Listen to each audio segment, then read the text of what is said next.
recipes to share. So many cooks in the kitchen with meals for you to prepare.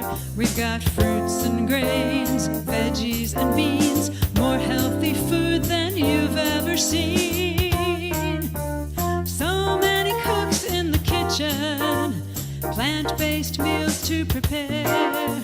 So many cooks in the kitchen with ideas we're happy to share.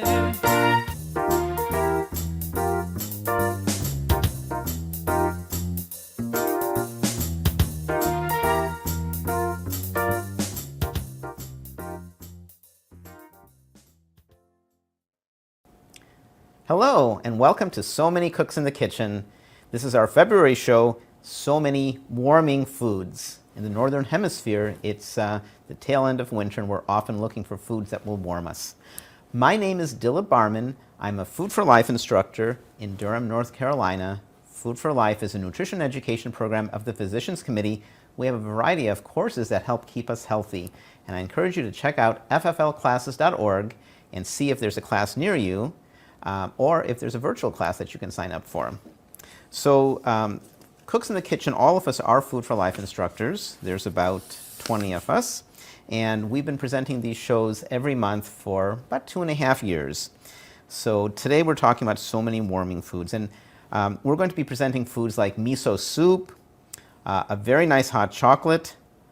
Everybody seems to be talking about ramen nowadays, so we have a spicy ramen noodle soup, chili, and more.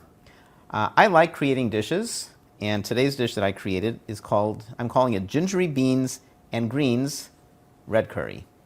And there's two key ingredients that will focus on warmth. There's ginger.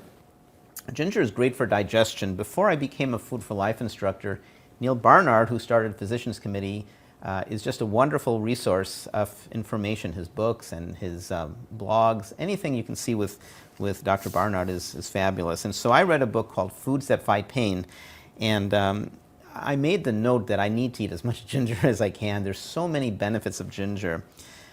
Many people do know about digestion. It helps with nausea. If you're going on a long trip and you're liable to feeling nausea, having some ginger helps.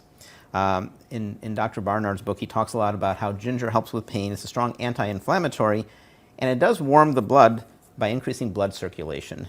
It's an easy food to cook with. The skin is very light. You can use a peeler. I'm lazy, so I just use a knife and I cut the skin off, and then I have the ginger. And it comes in the store. You can cut off as much as you want.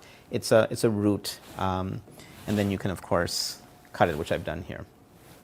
So let me get started. I'll tell you more about what I'm doing. I have a pan here, and the pan has some water. I'm starting with half a cup of water, and I have some nearby. I can add more if I need to. So I'm going to turn the pan on.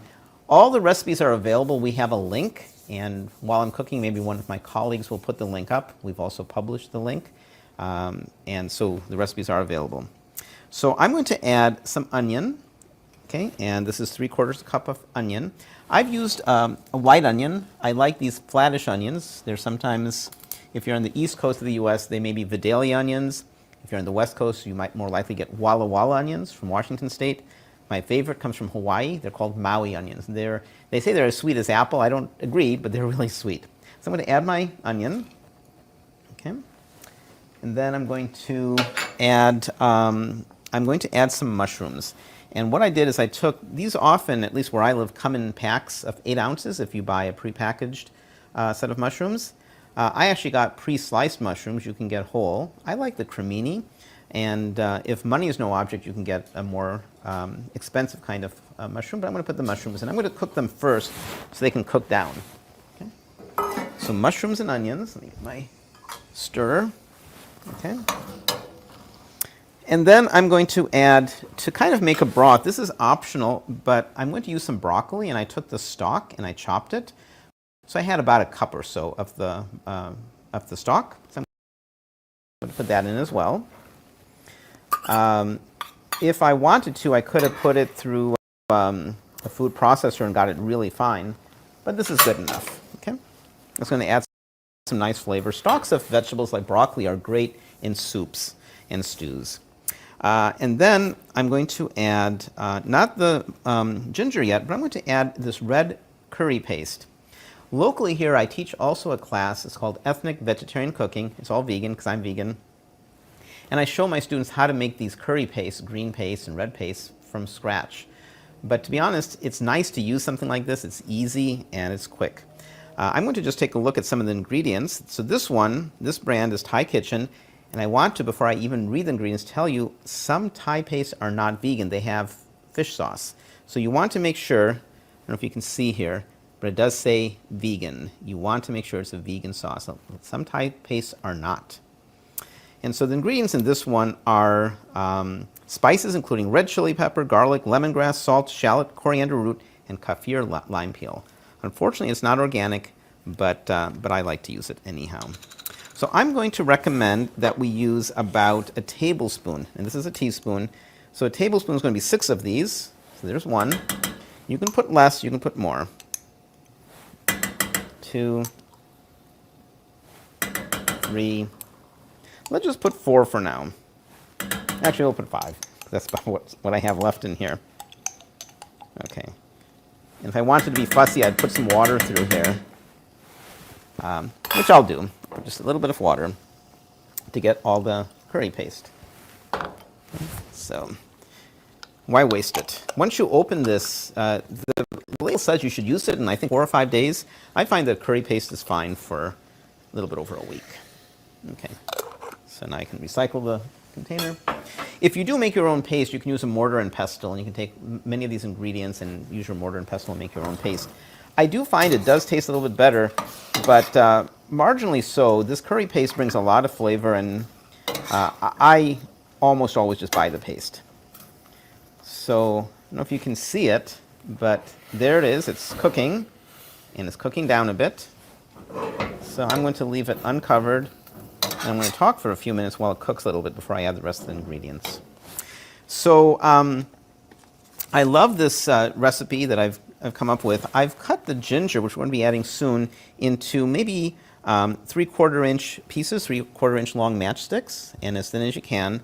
And you can suit yourself. If you do something like this, you're going to get pieces of ginger. You're going to get a stronger, more pronounced ginger flavor. If you want to take it easy on the ginger, cut the matchsticks in half, or even mince the ginger a little bit more, make it more minced. You can do that. But I like that kind of mouthfeel.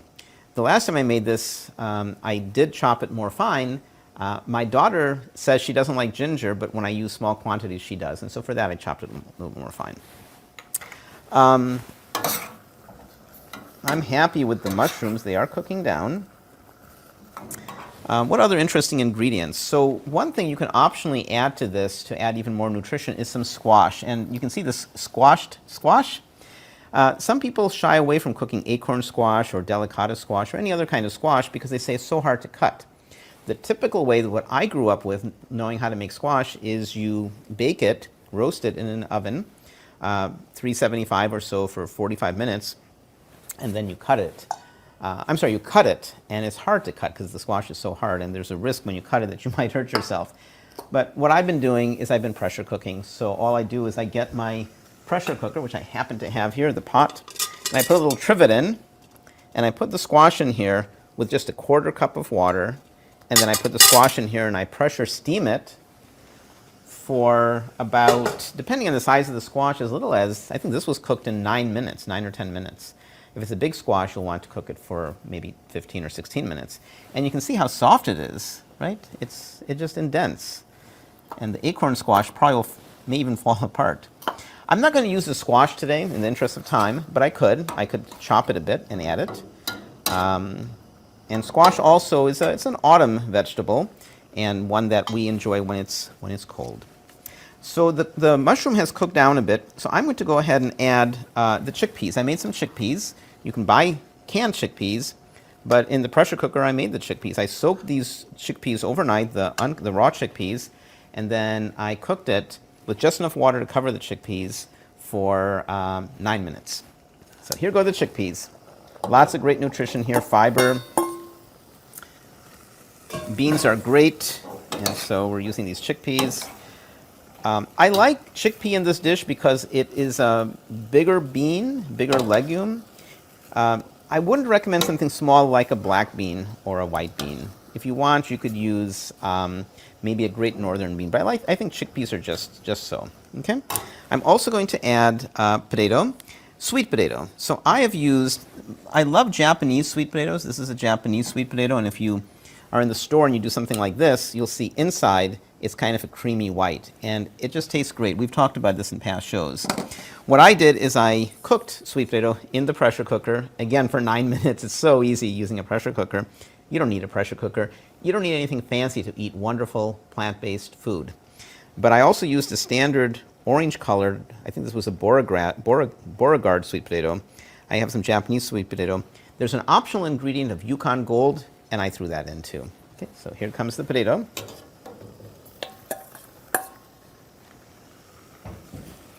Maybe I should have used a bigger pan, but I think this is going to work.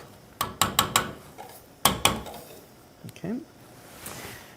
And then I'm going to add my ginger. Okay, there goes the ginger.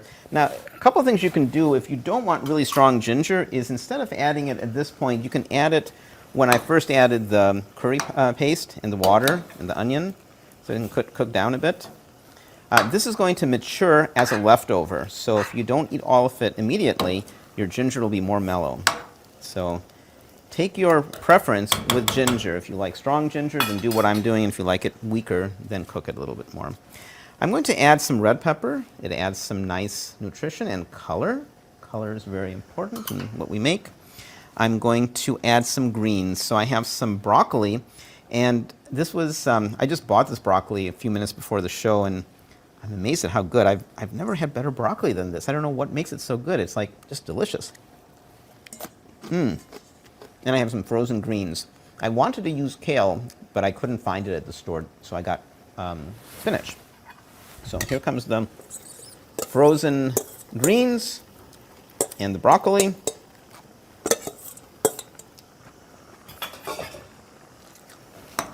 And when you do this at home, use a bigger pot than this. And then I'm going to add some lemon juice. And what I did, those of you who know me or who remember from previous shows, I'm a citrus fiend. I love citrus. And anytime you see a recipe that calls for lemon juice or lime juice, you can always exchange it for Meyer lemon. This is actually half Meyer lemon juice. And it's half tangerine juice. So if you want, you can use all tangerine juice as well. Tangerine is a nice foil to ginger. And if you end up, there's an optional ingredient of jalapeno, which I'm not using. Jalapeno adds more heat, clearly, then the tangerine will really cut the heat a bit. But I'm going to add this combination of tangerine and Meyer lemon juice as well. And then I'm going to add a little bit of salt. Actually, I'm going to wait on the salt. Does anybody know why? Generally, it's a better idea with salt to wait till you're almost done cooking. The reason is that salt can be abrasive and can actually scratch certain pans. So if I'm going to be doing some stirring, I think I'm going to wait to add the salt. Okay. Now, there's an optional ingredient which I didn't mention in the recipe, but I was talking to somebody just a little while ago about coconut milk. Coconut milk is nice in Thai cooking because it helps soften some of the heat. I don't use coconut milk because coconut milk sometimes bothers my stomach. It's also a high-fat food. But if you like the flavor of coconut milk, there's nothing wrong with adding just a little bit of it. But I'm not going to use any coconut milk whatsoever. Okay? And the recipe suggests that you cook it covered till the greens are where you like them to be. And because it's been cooking, the frozen greens, which had already partially defrosted, already seem to be reasonably well cooked. The broccoli is still crisp, so for purposes of the show, I'm going to call it quits, call it done in just a moment. But at home, what I would do at this point is I would cover it, and I would reduce the heat to low and simmer it. And that's what I'll do just for a moment while I wrap up my segment. So what I'll do in a moment is I'll take the top off, I'll add a little bit of salt to taste. Start with maybe a quarter teaspoon or a half teaspoon, mix it up and serve it. It's a delicious dish. It's wonderful. It's a good warming food. The ginger, the curry paste, all will contribute very nicely to the flavor and help warm you up on cold winter days. But it's nice in the summer too. It's nice to have some nice warm food in our stomachs. if you're concerned about the number of ingredients, you can do this. The first time I made this, when I invented this dish, I simply used ginger, curry paste, sweet potato, and that was it, I think. And it was good, but this is better, adding the bell pepper and the broccoli. So that's it. Let's try it. So again, at home, you're going to want to let it cook a little bit more. Let me get a bowl here, and let me add just a bit of salt. Sometimes salt gets a bum rap, and some people want to avoid salt because of blood pressure issues. I found, you should always talk to your healthcare provider, I found that if you're not eating a lot of processed foods, that's where a lot of the sodium comes. Let's do one more quick thing. Find a knife. I'm going to also, I've already rinsed this Meyer lemon. Don't have a cutting board, but that's okay. So I'm going to present my dish with a little garnish of Meyer lemon. You can also garnish with some greens if you have, for example, some cilantro. Okay, so let's have that handy. And this is the dish. One thing you could do if you wanted to, it does add fat, but just a little bit of crushed peanut on top is a nice texture. So that's kind of an option. So let's make the plate. I'm going to try it. I'm probably going to say the broccoli is a little bit still crisp, and that's okay. But I like to serve this when the broccoli is a little bit better cooked. Okay, and then let's garnish it. And this is my beans and greens curry. Let me try it, see what it's like.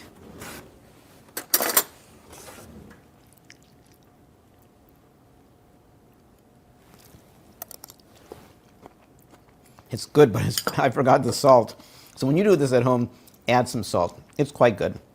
A little bit of salt will amplify the flavors. That's it. I hope you'll try this at home, and I hope you'll enjoy the rest of the show. I'll be back at the end. We have questions and answers. If you ask a question at any time, if you've been asking questions during my segment, I'll see them soon, but my colleagues have probably already answered your questions.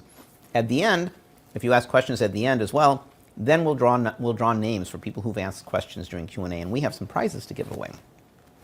I'm excited next to move to my good friend Susanna Dickman. She's in Indiana. Susanna, I believe, is making a bean chili. Take it away, Susanna. Thanks, Dilla. Your recipe just looks so good. I can't wait to try it. Hi, everyone. My name is Susanna Dickman, and I'm from Evansville, Indiana. You can follow me on eatplantsbewell.com and Eat Plants Be Well on Facebook. Also, this January, my husband and I started doing an Evansville Meatless Monday. So you can tune into my Facebook page, Eat Plants Be Well, and watch us on Monday or watch it after the fact. But we'd love to see you. Today, this is the perfect week for us to be having a warming recipe, because earlier this week here in Evansville, we had about 1.5 inches of ice. And then temperatures in the 20s, so everything was canceled. It was great to be home, but I just, when you get ice, you just can't go anywhere. So we have been actually eating this chili all week, and so I'm going to make another batch here today. But my family loves it so much that they don't mind. We're just going to continue to eat it for the rest of the weekend. I like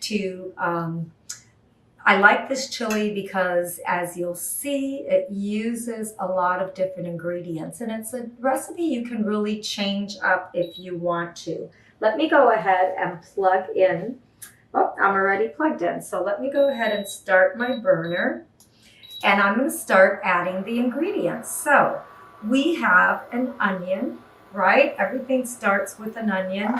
And again, we don't cook with oil, so I'm just going to put my onion in the pan, and when I need to, I will go ahead and just put in a tablespoon or two of water so it doesn't burn.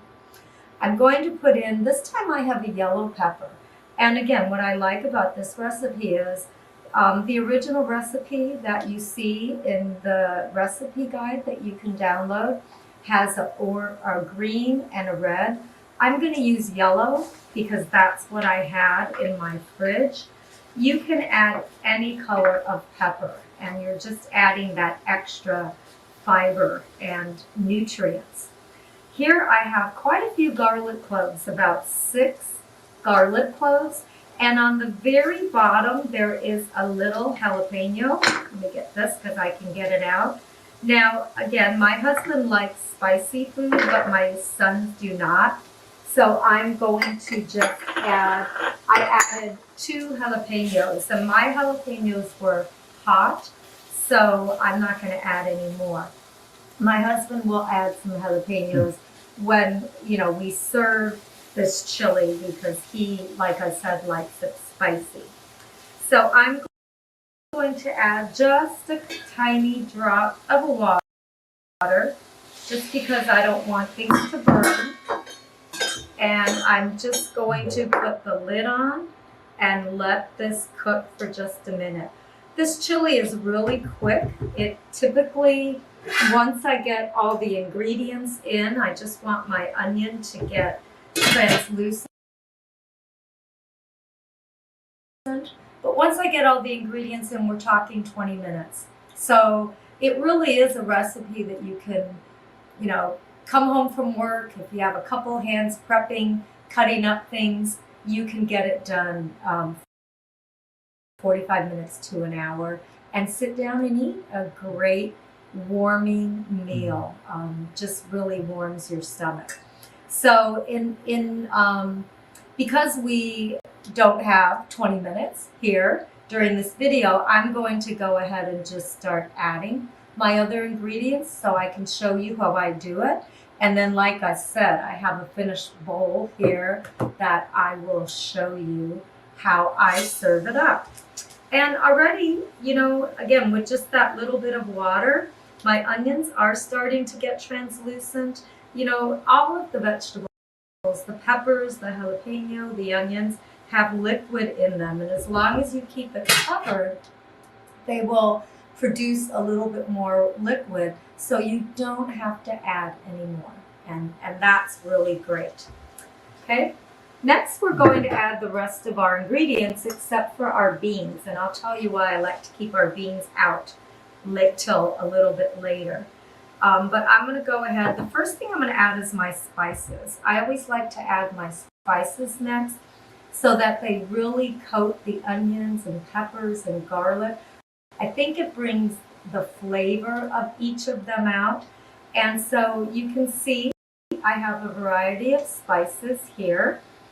I have some chili powder, and this is a regular chili powder. I didn't use a hot one. I have some paprika. This is a Hungarian paprika. It's not a smoked paprika. You could add a smoked paprika if you'd like. I really am not a fan of smoked paprika. I know in the plant-based world, a lot of cooks use the paprika, but it's really not my favorite. I have some onion powder. There's a little bit of cumin. And then I have some Mexican oregano. And Mexican oregano, now I'm going to add another drop of water so that the seasoning can get incorporated in there. But I want to tell you, Mexican oregano, if you haven't used it, it's not the same as the Italian oregano that we often use for making Italian food, pasta and things like that. Mexican oregano comes from a different family of plants, and it has a more lemony kind of flavor. So I think that is why it's perfect for chili and other Mexican food. So you'll see it at the store. I just get it in my local grocery store, and it's labeled Mexican oregano. Next, I'm going to add a can of tomato bits. If you wanted to get a fire roasted can of tomato bits, you could do that. So that's going to give me some liquid.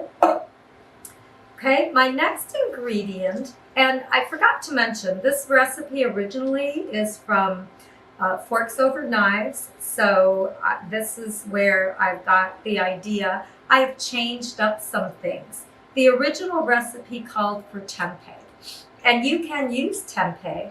I prefer to use some textured vegetable protein. And so I just have a Bob's Red Mill. There are a lot of different brands of textured vegetable protein that you can use.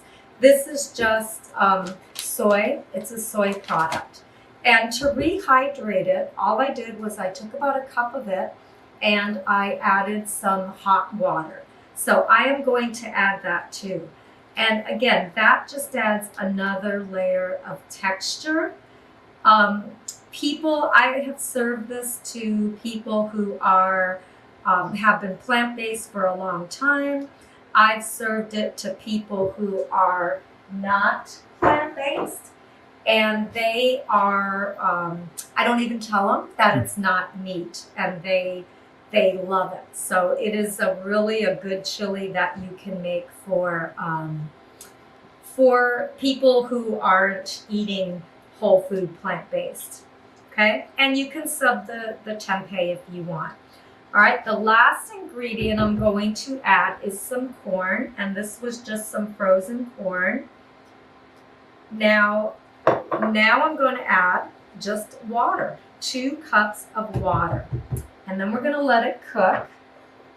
You go ahead and get the water. I haven't added any salt yet, and the recipe calls for, whoops, I spilled a little, but that's okay if there's a little extra, it doesn't matter. But the recipe calls for 1/2 teaspoon of salt. I'm just gonna put a little sprinkle of salt in because I don't like to salt my food. I'm not salt free, but I really don't like heavily salted food. So I'm just gonna put a little bit in, and I'm gonna put a little bit of pepper. This way, my family can salt it at the table, and everyone can add, their level of saltiness that they prefer. All right, so our chili is in there. You can see it's a really hearty chili. That's why it was so good this week when it was so cold. It's just, you get the texture of the soy protein, of the tomatoes and the vegetables with every bite. I'm going to let this cook for about 20 minutes. I'll bring it to a boil, and then I'll turn the heat down. Then I'm going to add my beans. Now, I don't like to add my beans right away because, again, I like texture, and I want them to keep that texture. This time I'm adding kidney beans. I add pinto beans often. You can add black beans. So, sometimes I'll add 2 cans of kidney beans. It's just that, how hearty do you want it is how you decide how much you want to add. Here is, you can see the finished product, and this one I have both pinto and kidney. I like to serve it with some fresh cilantro, if you love cilantro. And then I love to just take a lemon piece, and just squirt some lemon over it. And this is my family's favorite chili. I have made a lot of chili over the years, but when I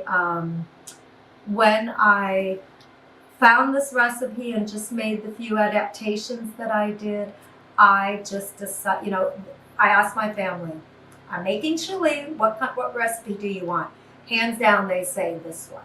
We call it our soy good chili because we have the soy in it, but it's hearty, it's got a lot of texture, and packed with nutrients, right? Antioxidants from the pepper, fiber, just really, really, really, really flavorful and good. Pair some cornbread with this. There are a lot of great plant-based cornbread recipes, and you have just a hearty and filling meal for a cold, cold winter's day. All right, well, thank you so much. This still isn't boiling, so like I said, I'm going to let it boil after we're off camera, and then I'm going to add my kidney beans. Thanks so much for watching. We appreciate that you guys take the time out of your day every month to watch us. And Mark Cervenic is up next. Mark, I always enjoy watching you cook, so it's all yours. Bye, everyone. Be safe. Susanna, I love chili, bean chili. It's such a warming dish. It makes you feel really good all the way from your stomach to your toes and back up to your head. Thank you. That looks wonderful. All right, everybody. Mark Cervenic here with Let's Eat Great Food. I own Let's Eat Great Food, and you can find me on let'seatgreat.com or on Facebook at Let's Eat Great Food. I also am chef on Vegan No Oil Tours. You can find me at vegjohnsonjourneys.com, and you could also find those tours on my website at Let's Eat Great Food. You'll log in and you see right in the middle of the top of the page there, going on tour with Let's Eat Great Food with Veg Johnson Journeys. So today I thought pretty hard about this topic and what do I really want to share with my viewers, all our wonderful viewers here for So Many Cooks in the Kitchen. And this is one of my absolute favorite warming breakfast dishes. Yes, breakfast dishes, miso soup. So what we have in miso soup is a confluence of various vegetables, and then we add miso and some additional toppings. So miso soup is really a very interesting soup in that in Japan it's primarily eaten for breakfast. So back about 10, 12 years ago, I worked for a healthcare company whose headquarters were out of a suburb of Detroit, Michigan called Livonia, Michigan. And when I would travel there, I would stay 3, 4, 5 days at a time and stay in an extended stay, something like Town Place or one of the Marriott's extended hotels. So the first time I started going to breakfast, they had the typical fare of bagels and toast and oatmeal and fruit, but they also had this pot of soup. And I went to look at it, and I didn't really know what it was. It had vegetables in it and these little floating white cubes. Well, I come to find out that it's miso soup. And if you think about the automotive industry in Detroit, so for those of you in the United States, you know that Detroit's nickname is the Motor City. There were a lot of, initially, back in the 50s, there were all the big three manufacturers of American-made cars were in Detroit. And but now, kind of fast forward, there's a lot of Japanese executives coming. There's Toyota's there, Nissan's there, and there's all these partnerships now with the big three. So they were actually catering to their Japanese guests and having miso soup. So I tried it and really liked it.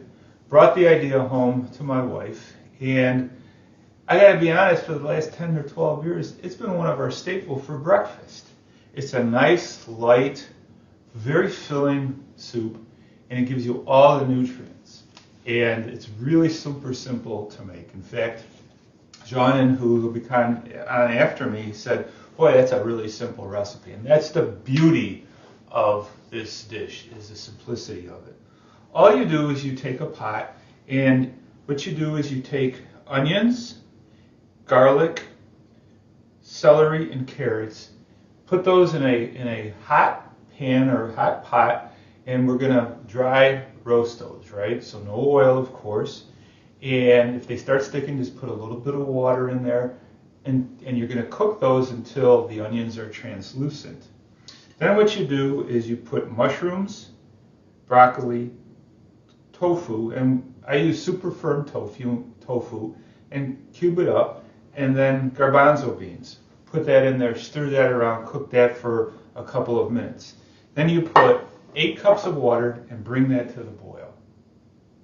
You let that boil about 8 to 10 minutes until all the vegetables are tender, and it's done. That's how simple that is. So I've already gone ahead and done all that prep work. So in my pot here is all my usual. So there's a lesson that you want to learn. Don't ever put your immersion blender at the edge of a counter because it'll fall on the ground. But that immersion blender is about 30-some years old, and it's not the only time I've ever dropped it. I'm getting ready for a class right after this, so that's why you're going to see some additional supplies on my counter here. But immersion blenders like cell phones bounce. So here's all my soup, and now what you want to do is you want to take it off the heat and not boil it anymore once all those vegetables are all nice and tender. Then we're going to take miso and mix it with some water, and the recipe calls for about a cup of water. I'd probably do about a half a cup of water in the miso, and it says 3 tablespoons of miso. So what you don't want to do, you don't want to bring this to the boil because you don't want to kill all the healthy bacteria. So we know in this diet that we get a really healthy gut microbiome, and miso is excellent for that because it's got that healthy bacteria in there. So we put that miso in there, and make sure it's vegan miso. Make sure that it doesn't have any fish, because some miso does have bonito, which is a bottom-feeding fish that you don't want. So make sure you check that. And put that in there. Again, don't ever boil this. You can reheat it in a microwave, right? Because I've made 8 cups, and this will last for many, many breakfasts.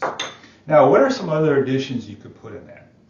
Well, some of the additions we like to put is, of course, you can dress this with a little bit of soy sauce or tamari or coconut aminos or any kind of liquid aminos. You can put a little hot sauce in there. I like to put nori strips, so get the seaweed and get a little bit of that ocean flavor in that. So I'm going to put some nori strips in that and just let those float around here. This soup freezes really well. It stays in the refrigerator. We make this big pot. We probably freeze half of it. The other half of it we'll eat over the course of a week or so. And it's just absolutely delicious. So I'm just going to spoon a little bit up here for you, and you could just see all the wonderful vegetables. And then I might want to dress it with a little bit of ginger, so I can put a little ginger in there. And be creative. Remember, recipes are a guide. You don't have to follow the recipe exactly. I'll put the basics in there, and then adjust it to your own seasoning. You'll note I put no other salt because I feel the miso is salty enough. You could, and then you're also going to use perhaps some soy sauce or other kind of condiment that has salt in it. You could certainly do that, or if you're SOS, all salt-free, that's fine too. You wouldn't put any salt in it. So I'm just going to give this a little taste and blow on it because it is pretty hot. You just got done cooking it. And this is a type of soup. It's so fresh. It's so light. Have a bowl or two of this for breakfast and a piece of fruit, and I'm good to go.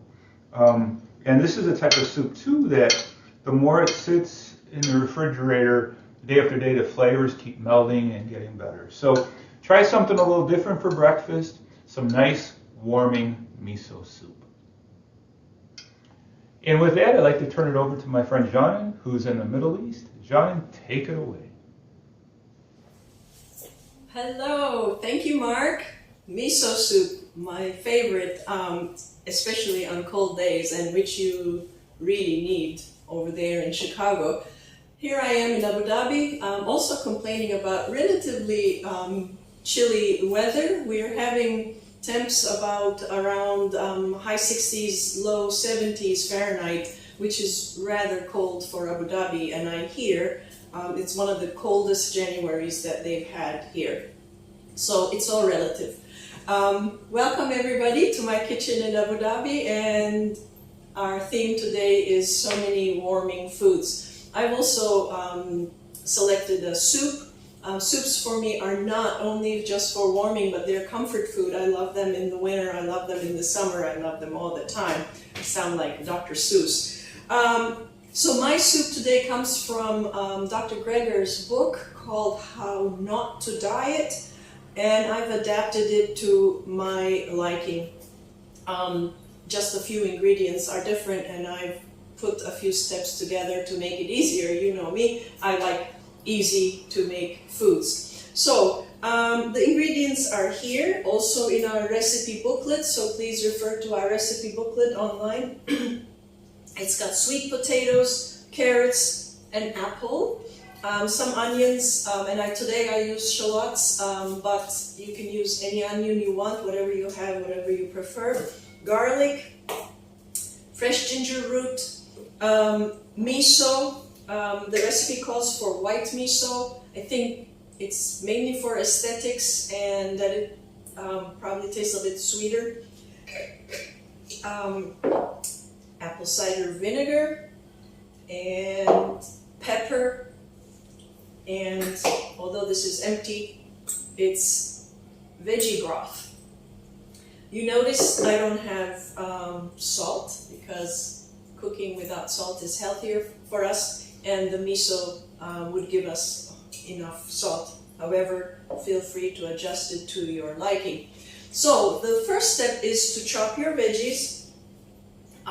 For this soup, I prefer to use them with their skins because it gets blitz at the end, so you can eat it. But if you don't trust the source of your veggies, you take the decision yourself, whether you prefer to peel them or not.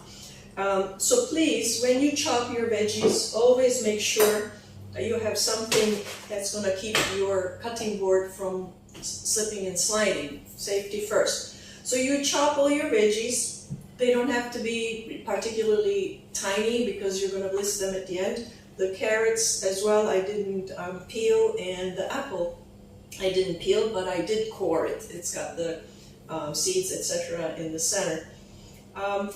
Whenever I do a soup like this or a dish like this, I start with the onion because remember the good old rule, chop and stop. Chopping your onions and letting them aside for about 10 minutes activates the enzymes necessary to make them even more nutrient and healthy for us. The enzymes help with the cancer-fighting properties become activated even when you cook them. If you eat them raw, it doesn't matter when you cut them, but if you're going to cook them, chop and stop. Just like with also the cruciferous veggies, you have to chop and stop with them for about 40 minutes, whereas with onions and garlic, chop and stop for 10 minutes and you're good to go. So all our veggies are chopped. They can go into our pot to be sweated. And with that, what I mean is that it's sort of like sauteing without anything, but making the veggies get a little bit moist and the onions translucent. So in the first step, you put all your veggies in and you sweat them. For this time, I use actually my Instant Pot, which makes it even quicker. You can use an Instant Pot, a regular pressure cooker, or your stove, your pot on the stovetop. I use the saute selection and sweated all the veggies. And while that was happening, on the side in a small bowl, I mixed a tablespoon of the miso with just a little bit of the broth so that the miso can be evenly spread in the liquid rather than staying as a lump rather in the soup. So the veggies have sweat. We had put all the veggies, but the only things that we didn't put in the first step are the miso, the cider vinegar, and the broth. So once that's done, you add the other three into your pot. So your veggies are nicely sweated. You have your miso mixture, you put it in, you put your tablespoon of apple cider vinegar and 4 cups of broth. You bring it to a boil, then you cover, turn the fire down, and simmer it for about 30 minutes if you're using a good old pot. If you're using your pressure cooker or Instant Pot, once the pressure comes up to high level, you can finish the cooking process in about 3 to 5 minutes, depending on your pressure cooker or Instant Pot settings. I had mine set at 3 minutes and I let it go down naturally, but even if I had let it go down manually, releasing the pressure quickly, the veggies would have been soft. So the idea is to get them as soft as possible, so you can also blitz them well in your blender, or using an immersion blender and directly blitzing the soup in the pot. So be careful when you're working with hot liquids and try not to hurt yourself. Once my soup was done, I used a high-speed blender. I ladled a little bit at a time and blitz, and then finally it was able to actually, this big attachment was able to take the entire soup. It came to about here, lower than the maximum allowable.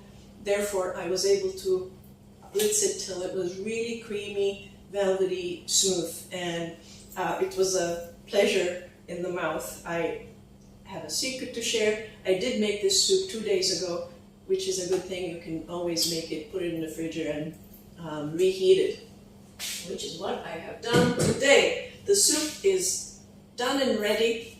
Magical. Look at this. Isn't that beautiful?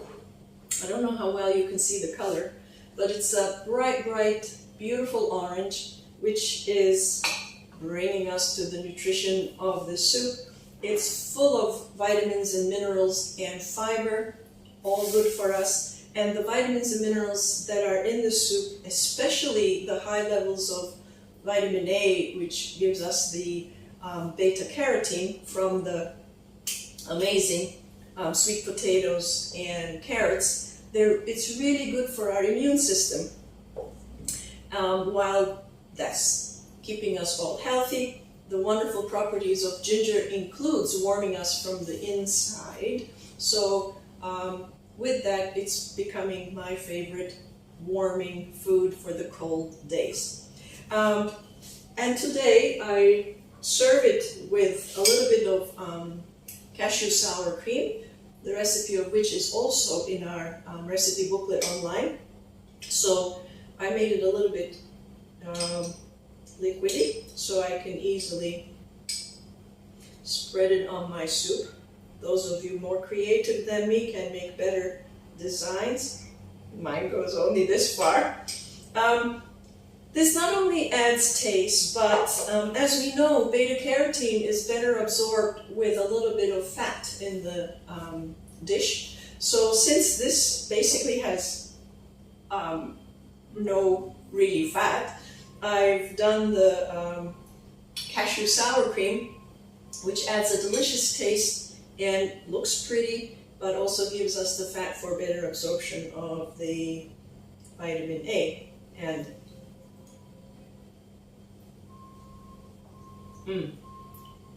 the soup tastes spicy from the ginger. It gives it a little bit of bite. So if you don't like it, you can adjust it to your taste. And the pepper is there, but you don't really feel it. You can add more if you want. It's just really balanced. It's got the sweetness and a little bit of the apple tart, but you don't even really, it's just blended so beautifully well. I hope you will do this wonderful soup at home. And another wonderful thing is that as it is, it's really just very basic. You can change the flavor profile by adding a curry powder or cumin or cardamom to just change it for a different occasion. Same soup, different flavor. So you can play with it.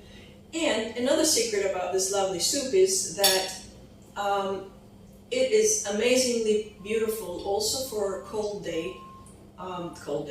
a warm summer's day when you serve it chilled.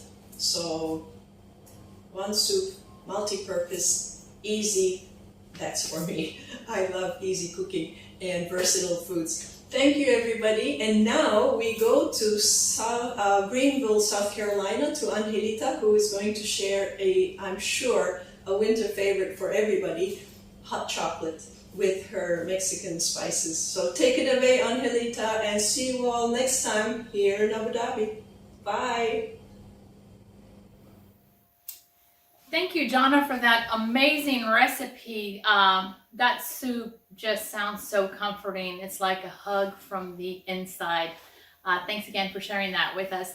Hi, my name is Angelita Alvarez Hughes. I'm in Greenville, South Carolina, and I'd like to welcome you guys to our February show, So Many Warm Foods. Today I will be making an Oatmilk Mexican Hot Chocolate. Now originally this Mexican hot chocolate is made with just water. That's the way I prefer it, but my children don't. So I was like, okay, let's see what we can do. So oat milk worked out best because it's creamy. You can make your own oat milk or you can purchase it, which is what I do. So this recipe is very simple. It comes together really quickly. And I'll just give you a few little alternatives as we're making it. Now the recipe calls for cocoa powder, or you can use cacao powder. The difference is cacao powder is fermented cocoa beans that have been slowly processed and then milled so that they can keep their nutritional benefits and its bitter flavor. The cocoa powder is the fragments of cocoa beans that are left over after they've squeezed all the cocoa butter out of the beans. And then they're roasted and then they're ground up. So there's a big difference right there. So healthier is cacao powder. Of course, cacao powder is a little bit more expensive, but this is just a treat, so it's not something you're going to be drinking every day. So on the recipe, I put cocoa powder, but I'm using cacao powder. I just bought it in bulk off of Amazon, and this is how I store it. So I've already got my milk simmering, and you're just going to follow the recipe exactly step by step, and we're going to add 2 tablespoons of cacao powder or cocoa powder, and then we're going to whisk that in there. Now if the milk is not warm, or if your water is not warm or hot, then it's going to be very difficult to get it to incorporate. It'll kind of float at the top. So you want to make sure that liquid is hot so it can mix in there really well. Right? And then I'm going to kind of show you what it looks like. It looks like muddy water. I don't know if you can see that. There we go. Oh, it smells so good already. Okay, so now my recipe calls for cinnamon,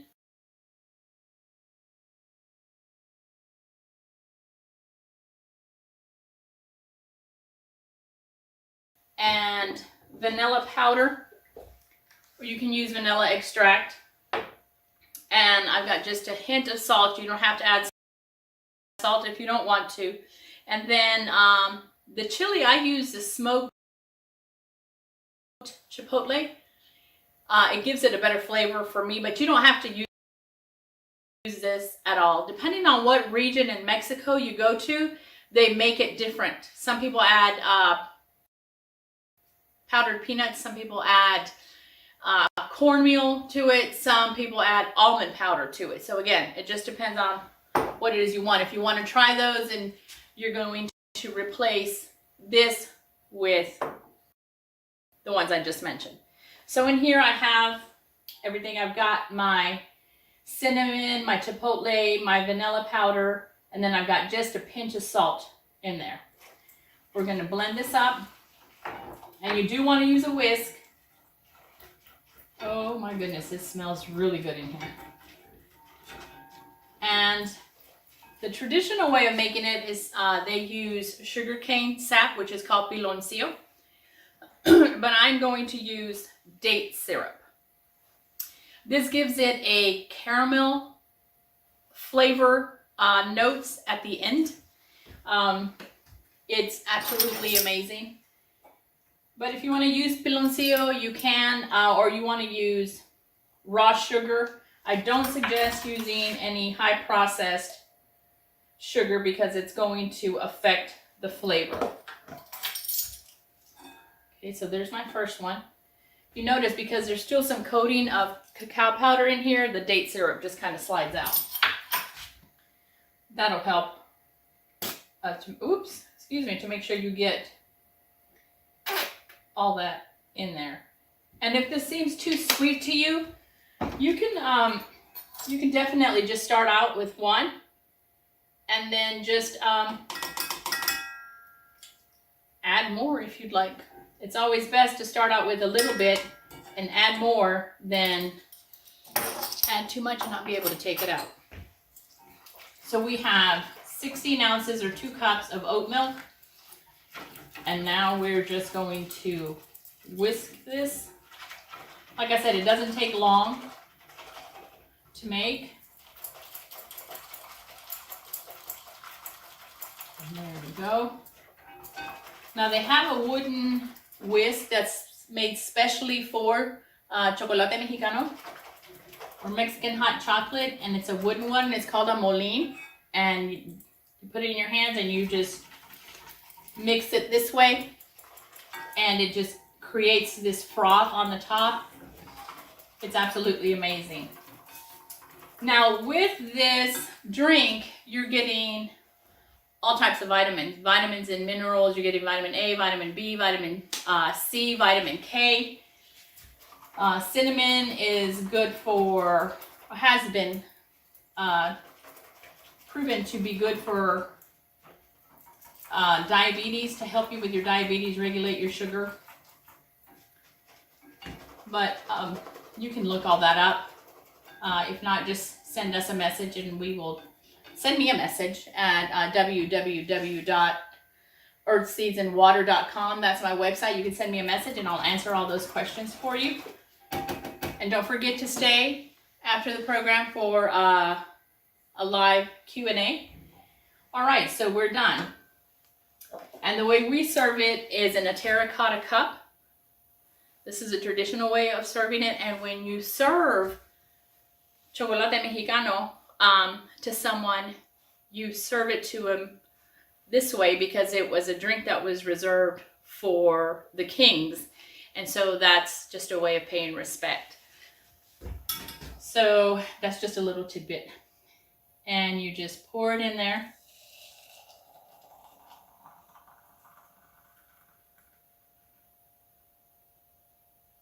You've got perfect amount. And that is what it looks like.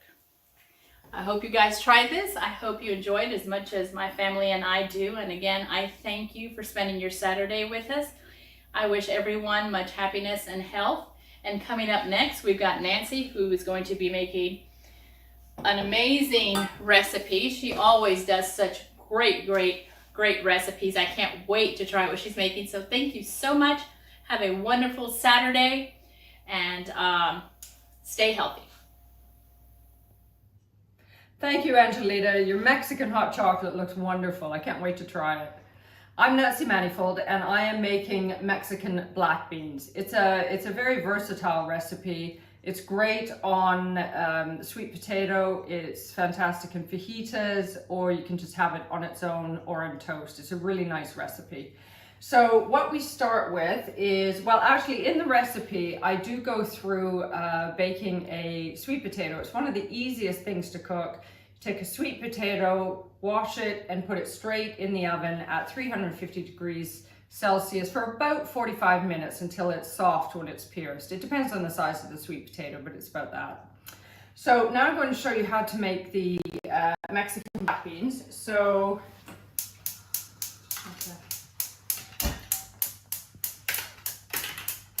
and for those of you who have watched So Many Cooks in the Kitchen, you'll know that we saute with water rather than oil. So I'm putting a couple of tablespoons of water in there and turning the heat up until it bubbles. And then once it's bubbling, I'm putting in 1 chopped onion. Just turn that up. Now, onions are a great source of fiber called inulin. I'm currently teaching a diabetes course, and all of the food, this entire meal, is perfect for people with type 2 diabetes. And the inulin, not the insulin, but the inulin fiber in onions is what's known as a soluble fiber. And what that means is that when we eat onion, the fiber, when it gets to our gut, becomes gel-like, because soluble fiber is gel-like, and it traps cholesterol in the gut and stops it going back into the blood. So it's very good at helping lower blood cholesterol levels. And the one thing about people with diabetes is there are certain risks of side effects with diabetes, and one of them is heart disease. And having a lower LDL, which is often called the bad cholesterol, having lower levels of that is very good because it improves heart health. So all of this meal is very good for anybody who has type 2 diabetes. So the onion is sauteed for a couple of minutes until it's translucent. And when the water evaporates, which it will, just add another couple of tablespoons. And if your onion or whatever's in the pot starts to stick, put the water in and then just deglaze it slightly. The other ingredients I'm going to add are garlic and chili pepper.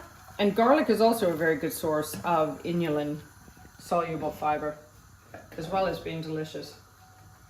So I'm sauteing that just until it becomes translucent. And now I am adding the chili pepper and the garlic, putting that in. There we go. And again, continue to saute that for a minute or so.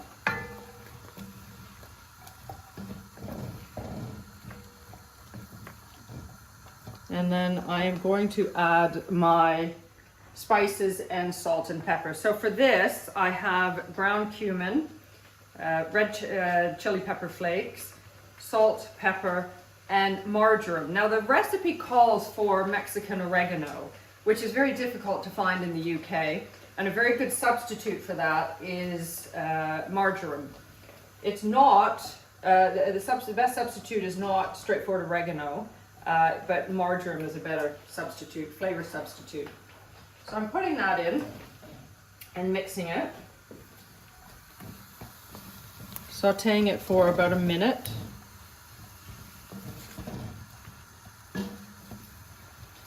Now, the other reasons that this recipe is very good for anybody with type 2 diabetes is because it is high fiber and low in fat. And one of the causes of type 2 diabetes is the presence of fat in muscle and liver cells, which are not meant to store large amounts of fat. So by having a high fiber, low fat diet, it allows the opportunity for fat to be metabolized in those cells and for the levels to drop so that the cells can once again allow glucose in. And once this is sauteed for a couple of minutes, I add a can of chopped tomatoes.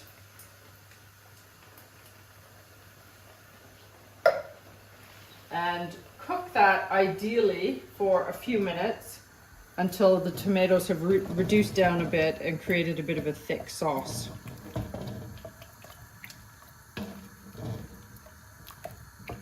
Tomatoes are also a great source of antioxidants, and antioxidants mop up free radicals in the body and help to prevent chronic disease. Now, ideally, I would cook this for a little bit longer, but for the sake of time, I am now going to add the black beans. Now, the key to the black beans, it's 2 tins of black beans. Don't drain your black beans. Use the liquid from the black beans as part of the recipe. It's very easy to accidentally drain beans, I can tell you that. So everything goes in.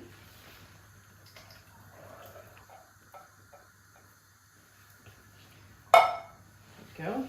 Black beans are part of the legume family, and again, high protein, fantastic source of plant-based protein, low fat, very high fiber, and they're also a very good source of iron. So we have this mixture, and what we do now is get the heat up and let it bubble away for about 15 minutes. And what you will end up with is a really nice, thick, rich sauce, slightly spicy sauce with the black beans. And the very last thing to add, I won't add it now because I don't want to add it in too early, but I have it here for when this is ready. At the very end, add in the juice of 1 lime. Now, the benefit of that is, first of all, for flavor, makes a very nice recipe, but limes are very high in vitamin C. And as I've just said, black beans are a very good source of iron. Vitamin C helps our body to absorb iron. So they go together very nicely. So what I will do is leave this to simmer for about 10 to 15 minutes until it makes a really rich, delicious sauce. And I have one, because we don't have that time, I have one that I prepared earlier. And here I have the sweet potato with a really nice thick black bean, Mexican black beans. And you can see the green there, which is the guacamole, and topped with a low-fat soy-based yogurt. And I'm looking forward to having that. Just to mention, the guacamole it's like guacamole, but instead of using avocados, I've made it with green beans and peas. You can find recipes for guacamole on the Physicians Committee website. It's a slightly lower fat version of guacamole, but still tastes very nice. So thank you very much. I appreciate you joining us today. And I'm going to hand you over to Carolyn May Strickland, who is making spicy ramen noodles. So thank you. Hi, welcome to Montgomery. That looks wonderful. And I also really want to try some of that hot chocolate, Angelita, because that looked really good. Okay, so today, like Nancy just mentioned, I am making a spicy ramen. So what I'm making is spicy miso ramen soup. And there are lots and lots of really great ways to eat ramen. I want to mention first that you can follow more of my recipes, and my husband also joins me on our YouTube channel, which is called Strickland's and Friends, and the and is that little ampersand thing, Strickland's and Friends, a seasonal whole food plant-based cookbook on YouTube. I'm teaching lots of local classes in person lately too. Okay, so to start with this recipe, this ramen soup. This is so interesting to me. I started reading more and more about ramen, and I found out how many ramen shops there are in Japan. And so if anybody wants to guess and just put it in the chat, how many ramen shops you think there might be in Japan? We'll see who comes closest. So we start with a really cool paste called a miso tare. But before we do that, we'll start heating up the broth. So I have a couple of tablespoons of garlic, which is basically 2 large garlic cloves. And I'm going to put them in a hot pan because we're going to make a garlicky broth. So there's probably as many ways to make ramen as there are ramen shops in Japan. From what I understand, every ramen shop has their own recipe and their own way of doing it. So, all right, we'll get the garlic cooking. And, oh yeah, it's starting to cook. And I just used water. All I dumped in was a little bit of water to keep it from sticking to the bottom of the pan. And we're just using this to flavor the broth. So I don't want it to cook very long, 30 seconds. And then I have 4 cups of a low sodium vegetable broth. And I'm adding that. And that is the base of our soup. And we'll just let that get nice and hot while we make the miso tare. So the miso tare is basically the flavor paste that you use to flavor your bowl of miso. So we start with a chili paste, and the one I'm using is mother-in-law's gochujang, and this is the more traditional one. It's Japanese, and it even says vegan right on the front of it. Mother-in-law's gochujang fermented chili sauce. You could, if you can't find this specific brand, there are other ones out there, like sambal ulek, which is basically just a ground fresh chili paste. So this is going to give it that heat. And the cool thing about making the ramen this way is that you can adjust the heat to your liking. So if you really like spicy foods, but your partner doesn't, then you can make yours really spicy and make theirs mild and still eat together at the same time. So it's pretty cool. So we'll start with 2 tablespoons of that spicy chili paste, which in my case is gochujang. You could also use sambal ulek, but 2 tablespoons. Traditionally in the miso tare in Japan, you'll find a toasted Japanese sesame paste, which sounds like tahini on the surface, but it's not. So tahini is raw sesame seeds all ground up into a paste, and the Japanese version is toasted, so it tastes different. If you can't find toasted Japanese sesame seed paste, then you could actually just use smooth peanut butter, 2 tablespoons, because that flavor is a little bit closer. So it's 2 tablespoons of the creamy peanut butter, not crunchy, or if you can find Japanese sesame seed paste, that's more traditional. Okay. And then, because I said this is a miso ramen, I'm adding, we've had a lot of miso today, but 1/4 of a cup of miso paste. And I'm just using mellow white miso paste. There we go.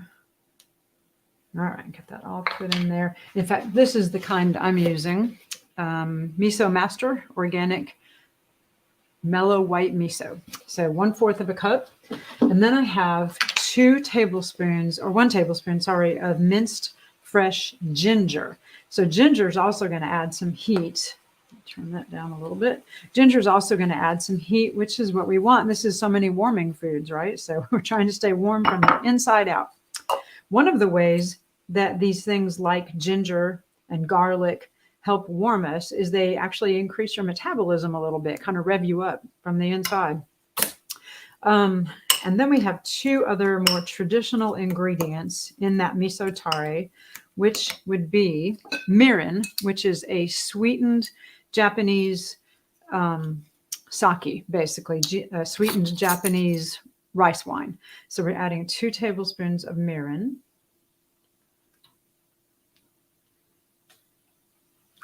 And 2 tablespoons of traditional sake, which is dry. And we're going to be adding really, really hot broth over the top. So if you are worried about any alcohol, and there's actually not much alcohol in this, but if you're worried about any alcohol, putting the really hot broth into the really hot broth is going to evaporate the alcohol out and just leave you with the flavor. So traditionally in Japan, most ramens are made, I'm sure there are lots of vegan ramen shops, but most ramen is made with chicken broth or pork broth. So I just used a vegetable, chicken flavored vegetable broth, vegan broth. Also, there's a lot of sesame oil or other kind of oil. So you could, if you want to be very traditional, use just a teeny little bit, a 1/2 teaspoon of toasted sesame oil for flavor. You can leave it out. That's totally optional. And then mix it all, whisk it into a paste. And then the really cool thing about this is it makes a lot. So it makes this nice big bowl. You don't have to use all of it. So one way of serving this would be to, oops, I'm dripping it. One way of serving it would be to pour all of this into the broth and just season the whole broth, especially if you're worried about the alcohol that's in it. Go ahead and put all of it in there or some of it in there and flavor your broth and then bring it to a boil and let the alcohol evaporate out.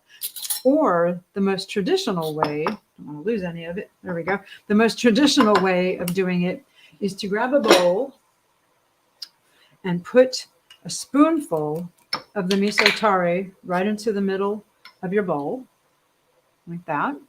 So add a nice big spoonful, depending on how spicy you want this.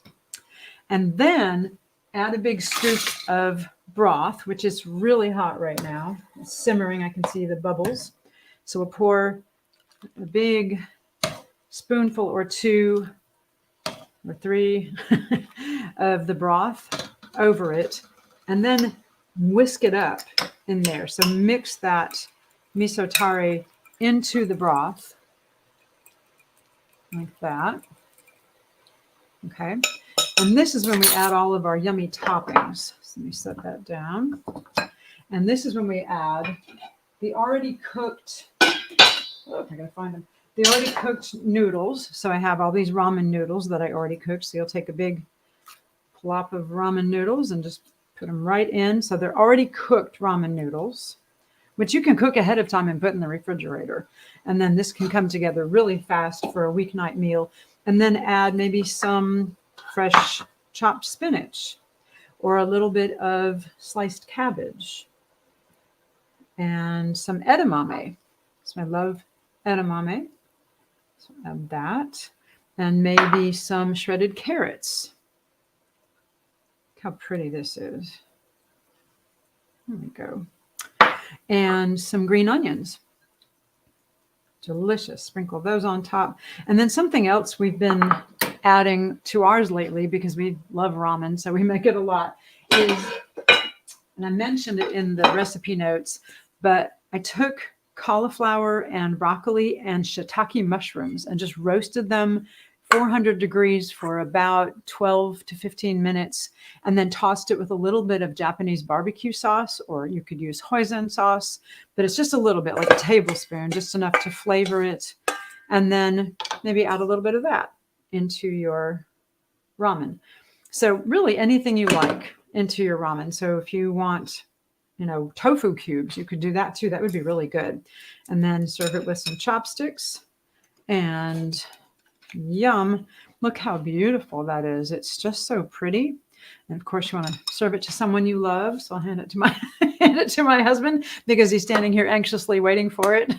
So that really, play with your food. Put whatever toppings you like. If you don't like edamame, leave it out. You don't like carrots, leave them out. So whatever kind of topping you want. And I really think maybe some roasted tofu cubes would be great in it.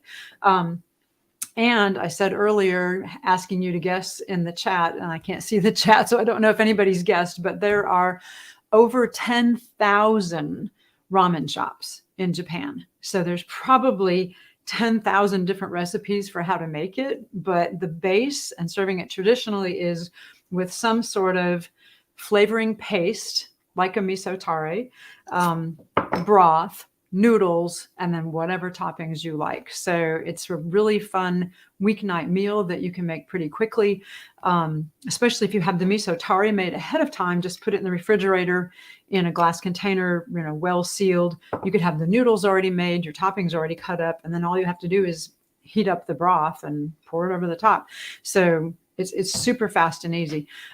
So I hope if you have any questions, you'll ask them during the Q&A, because you will be entered in a drawing if you ask questions during the Q&A. And we're giving away a magazine and some Indian spices.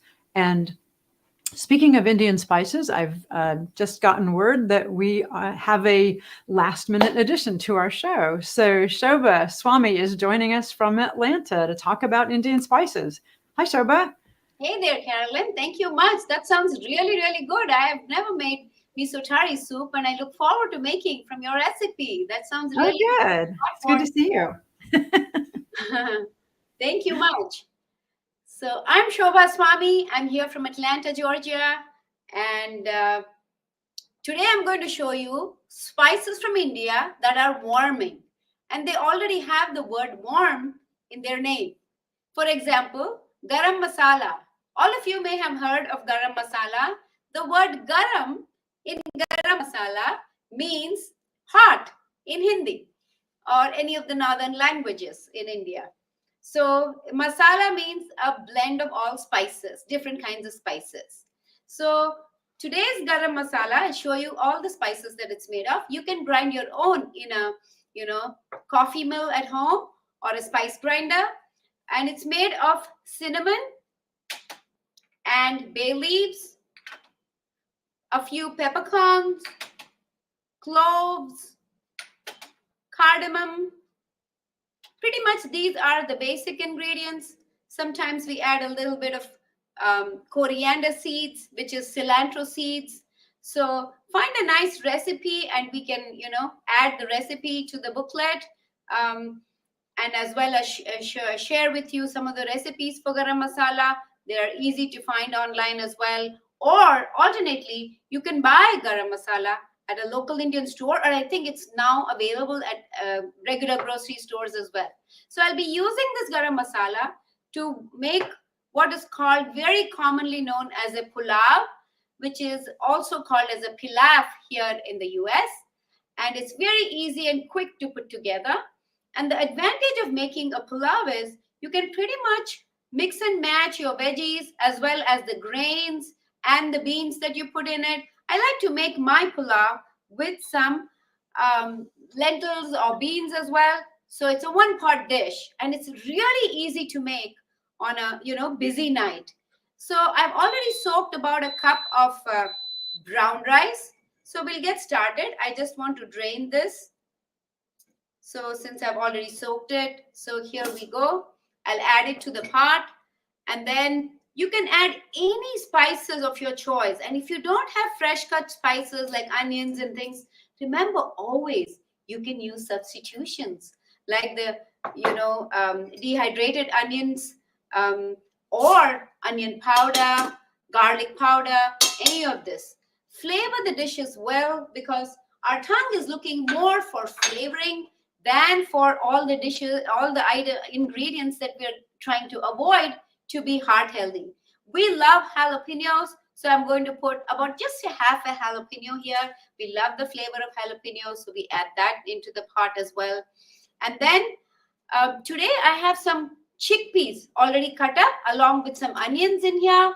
So use perhaps for 1 cup about half an onion, and then maybe half to 1 cup of either chickpeas or chickpeas is garbanzo beans, or any other kind of black beans or black-eyed peas even. You get black-eyed peas in the frozen section as well, so you can just buy it ready-made in the frozen section and use it. Those are all some easy tips to put together. But today I have a special kind of chickpeas here, and they are available primarily in the Indian store. They are a black chickpea. So they are the same version, a cousin of the white chickpea, and they're just black in color, cooked the exact same way like Dilip showed us today at the beginning of the show on how to cook chickpeas. Just put it in an instant pot, batch cook it, keep a bunch of it ready to go in your freezer so you can add it to salads. Use it the same way you would use garbanzo beans. It's very easy to put together.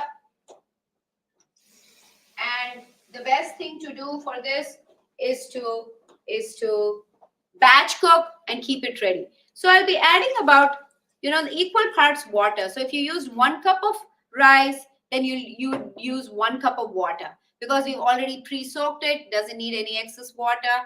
And so and then now we'll be spicing it. How much garam masala you use is based on how flavorful or spicy you like it.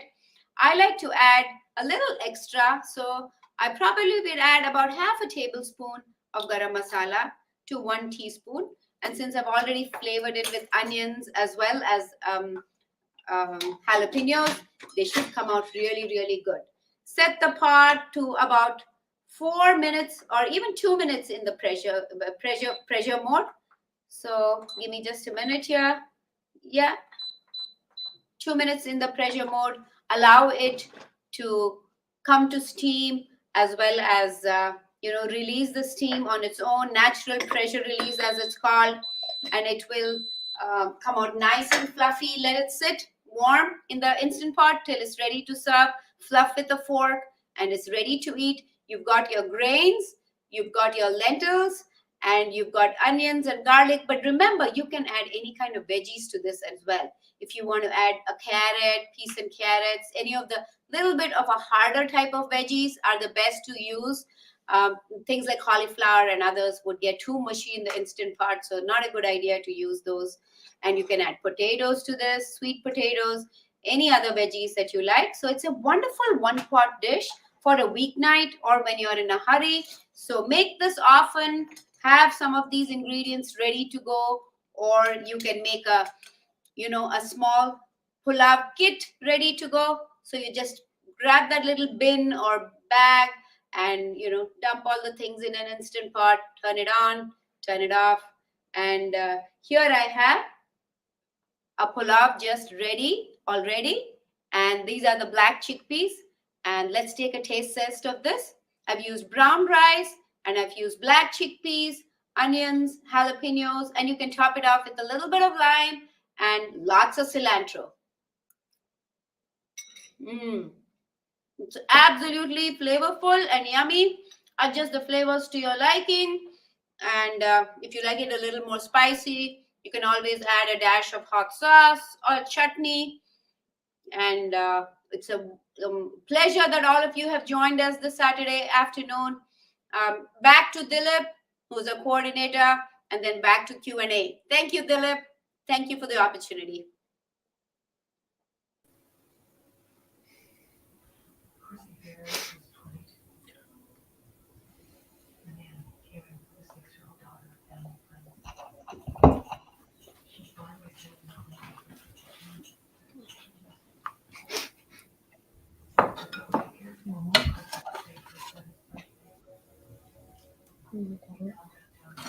How much more do you want?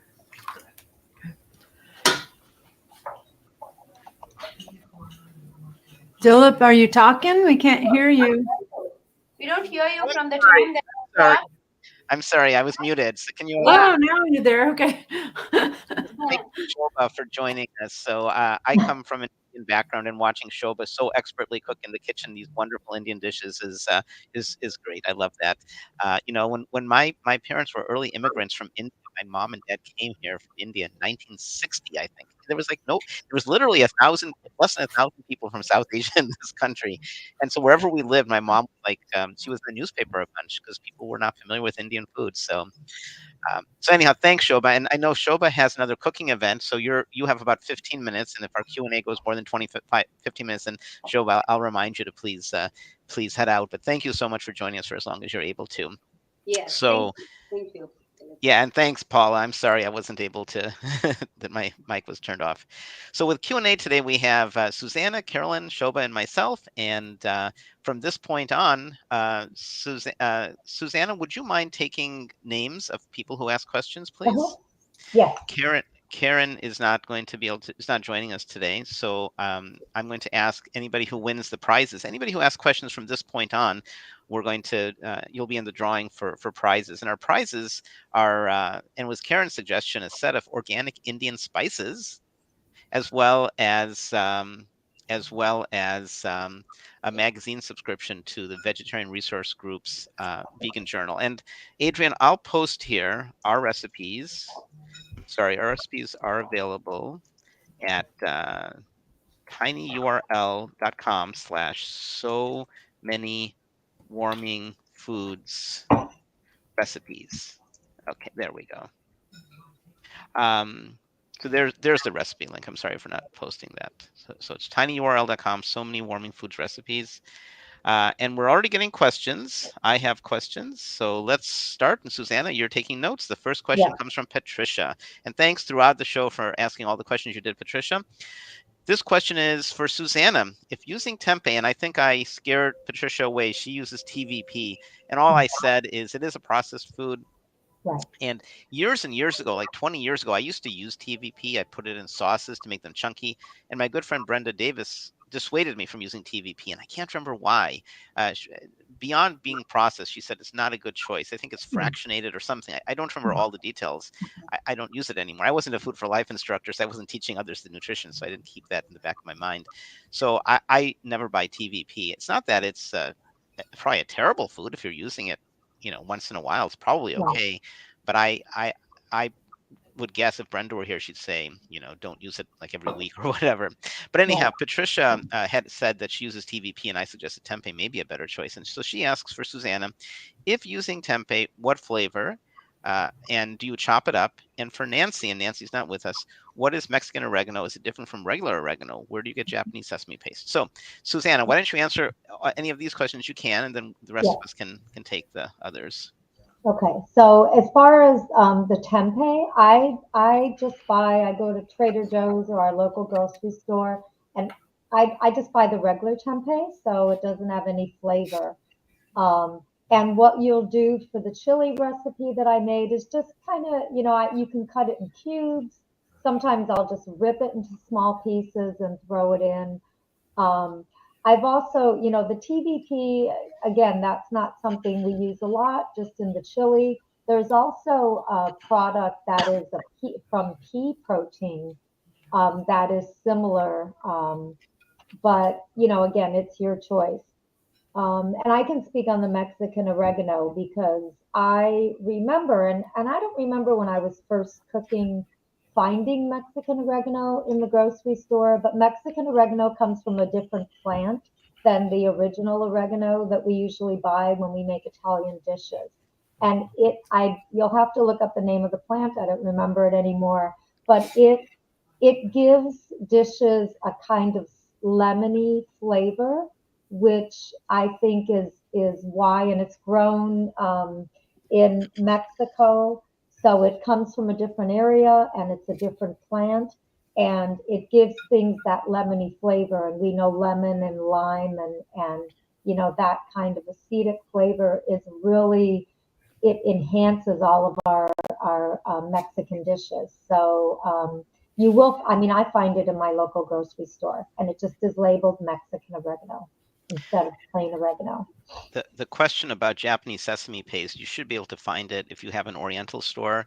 You can find it as well at On Amazon, they have Amazon, and a Right. good quality grocery store should have it in the international section.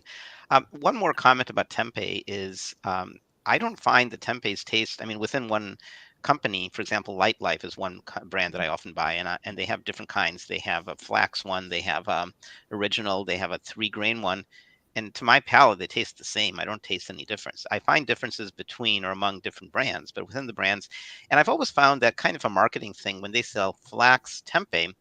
Flax is a wonderful food, but it loses a lot of its benefits when you heat it. And of course, I don't like raw tempeh. I don't know anybody who does. Generally, you cook tempeh, and so I don't buy the flax tempeh, even though flax is a good food for you. You're getting some of the fiber, but you're not getting, I don't think, much of the benefits of flax. Um, Lots of good questions. So Elka, so let's add Elka to the drawing. So Susanna, add Elka button, please. It's Bhutan.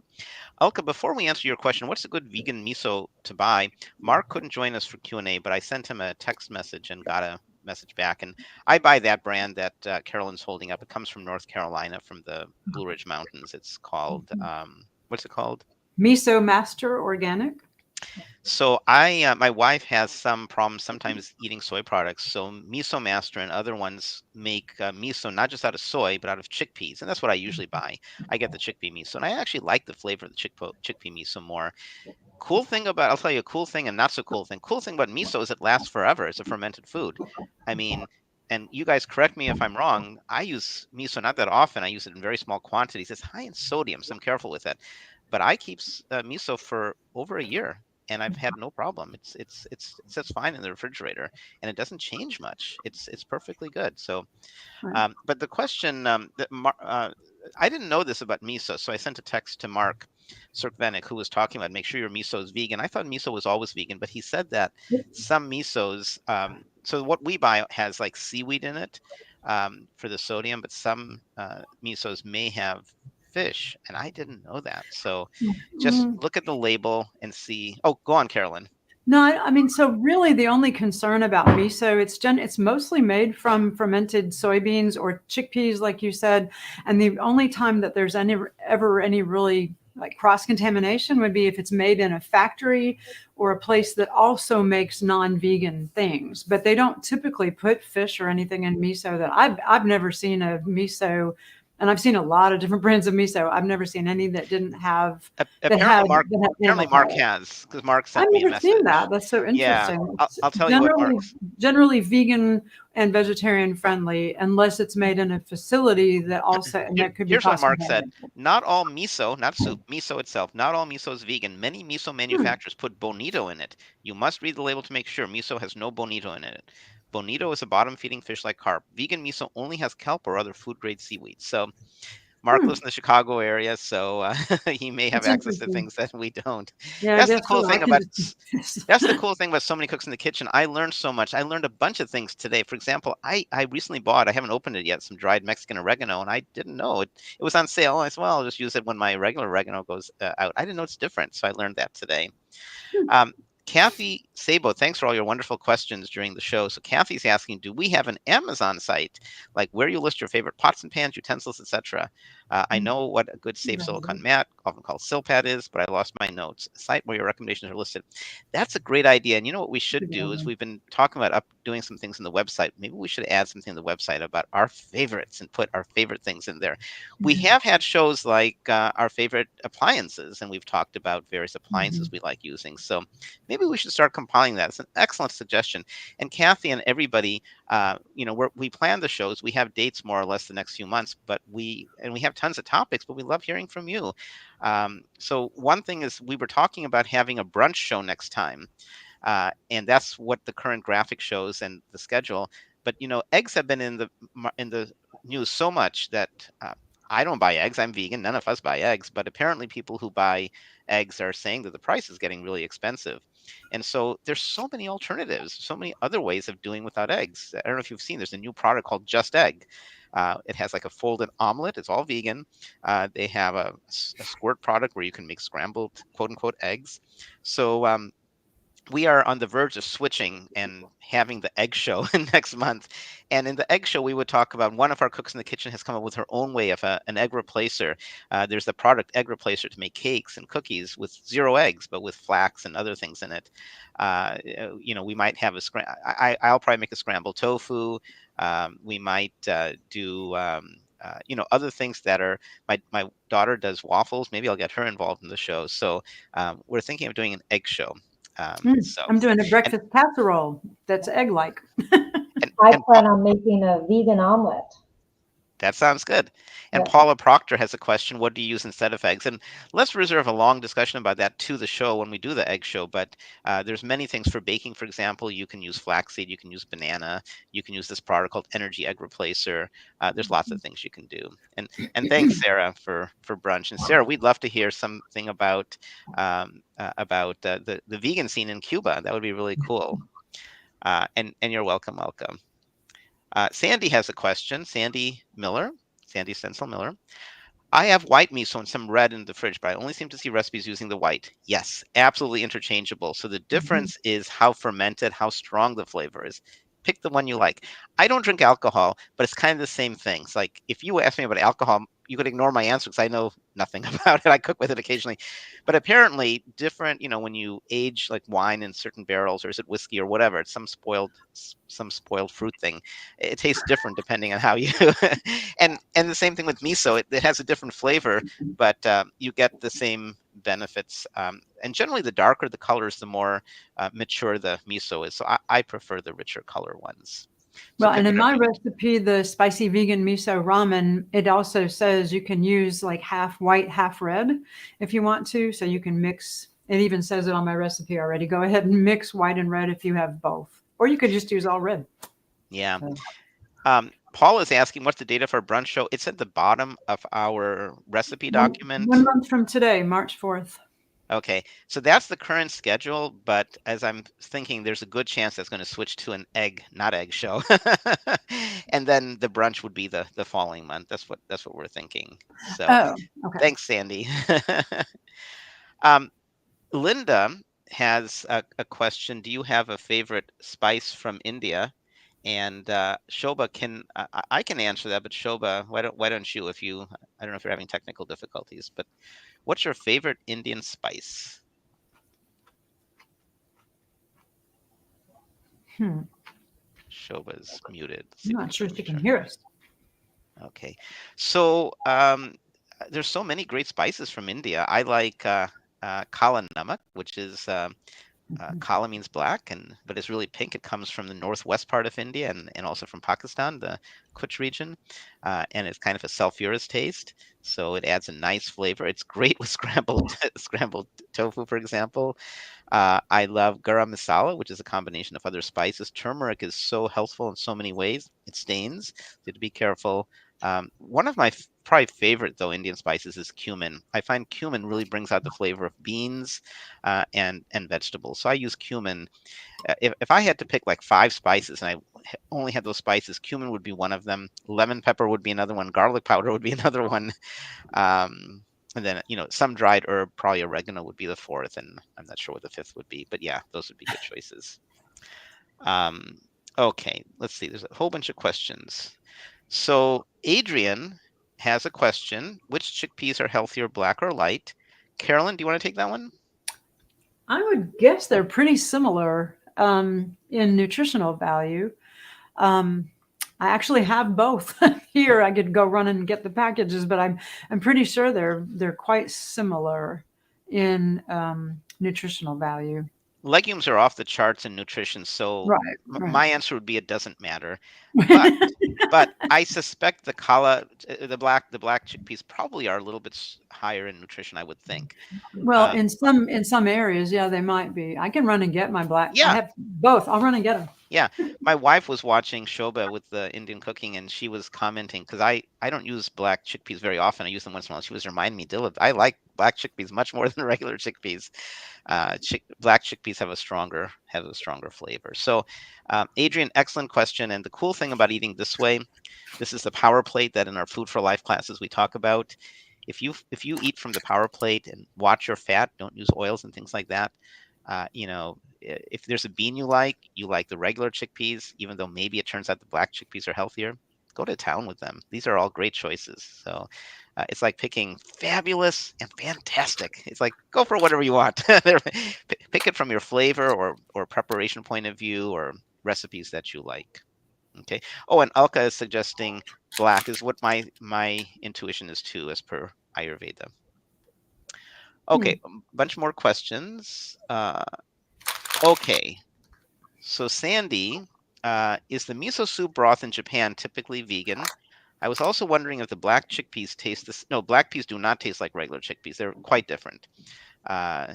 We have an Indian store we shop at occasion. There's so many things I'd love to try. Yeah, try them both. See what you think. And they take longer to cook, and the regular chickpea is much milder than a black chickpea.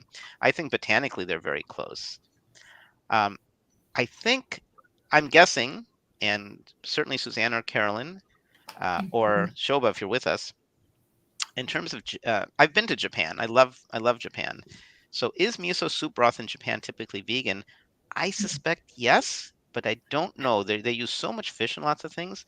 But on the other hand, they have a strong tradition of Buddhist vegan cooking. So I don't know. If you visit Japan, definitely ask before. Right. Well, I know ramen, like I mentioned, there's like 10,000 ramen shops where they're also going to serve miso soup, but that is traditionally not vegan. And so if you're in Japan, you would want to specify that you would like it vegan and made with vegetable broth, typically made with chicken or pork broth in Japan.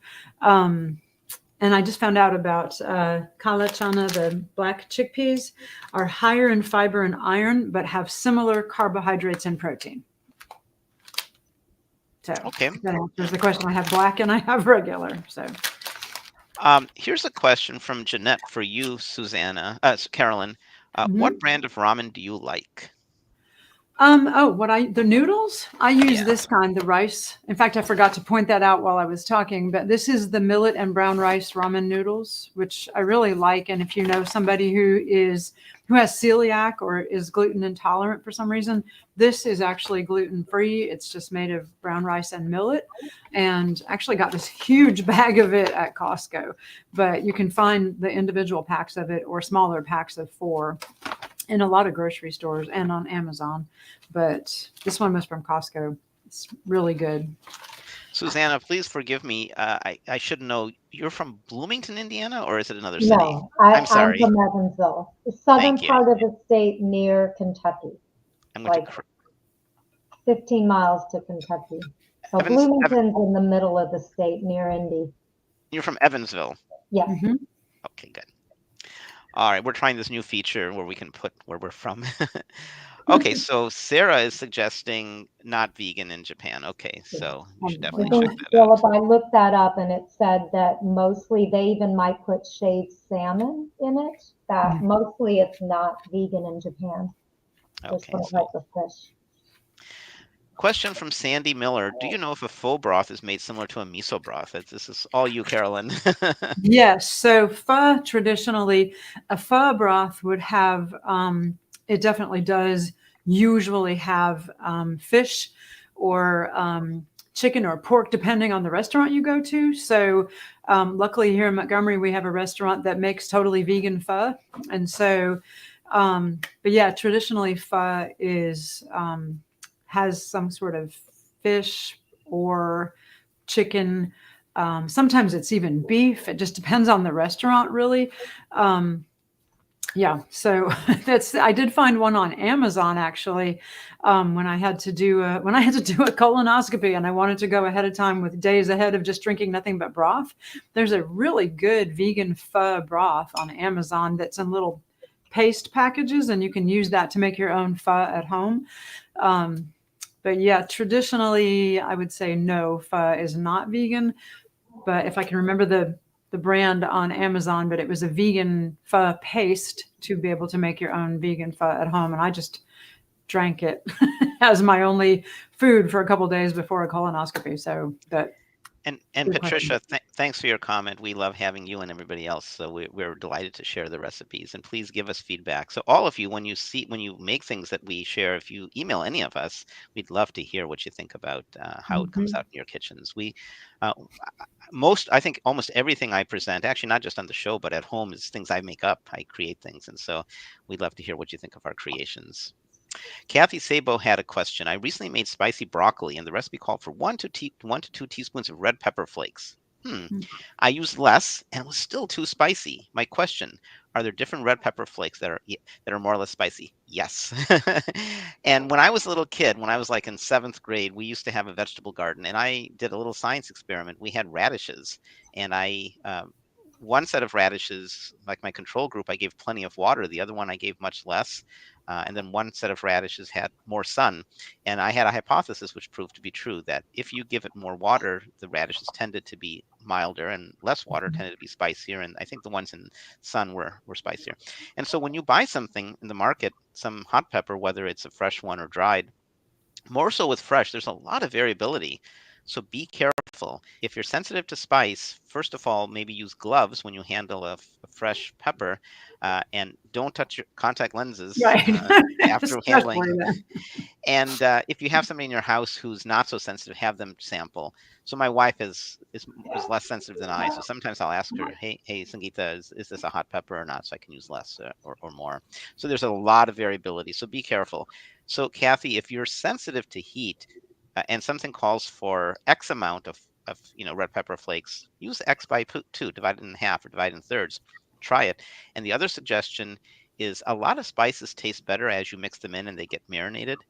Less so hot. I think that if you have hot pepper and you can add a little bit, but then put the shaker on the table so others, or the hot sauce, can add it. And especially a hot sauce integrates really quickly.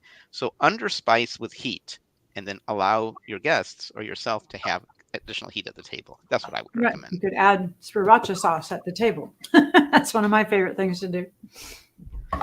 And you're welcome, Jeanette. Thanks for your question. And then thanks, Kathy. And you're welcome, Sandy, for all the tips. We love giving tips. Okay, let's see. There's more questions. Okay, Jeanette asked, I think we've answered this. What could you substitute for TVP? Yeah, so I avoid it too. So tempeh, what else can we substitute for TVP? Susanna, do you have any ideas for instead of TVP?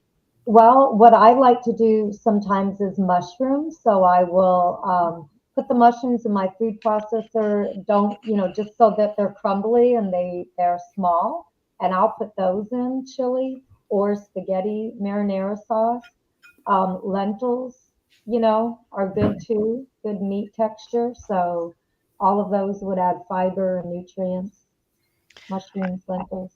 I like cracked wheat or Yeah, grain. bulgur. Yeah, that would be Bulgur's great great. too.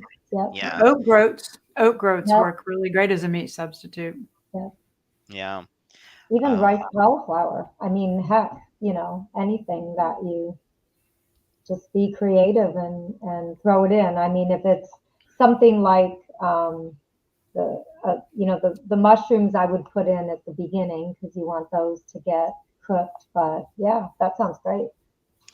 that reminds me of, and something else you can do is corn, because the TVP um, it gives you a Right. texture. And so if you have corn, especially if you cook it down a bit, so it's a little bit less moist, then it'll give you some nice, pleasing texture. A lot of times when we eat something and something that's pleasing to us, so fiber fills us up, but having the texture is nice. I know sometimes I teach a pressure cooking class, and one comment I got, it's a 3-time pressure cooking class, and one comment I got once was, sometimes when you pressure cook foods, they become too soft and we want some more variability. And so one thing I do with pressure cooking, sometimes I'll add something at the end. After I'm done pressure cooking, I'll add something that's a little more crunchy, like celery or something of that nature.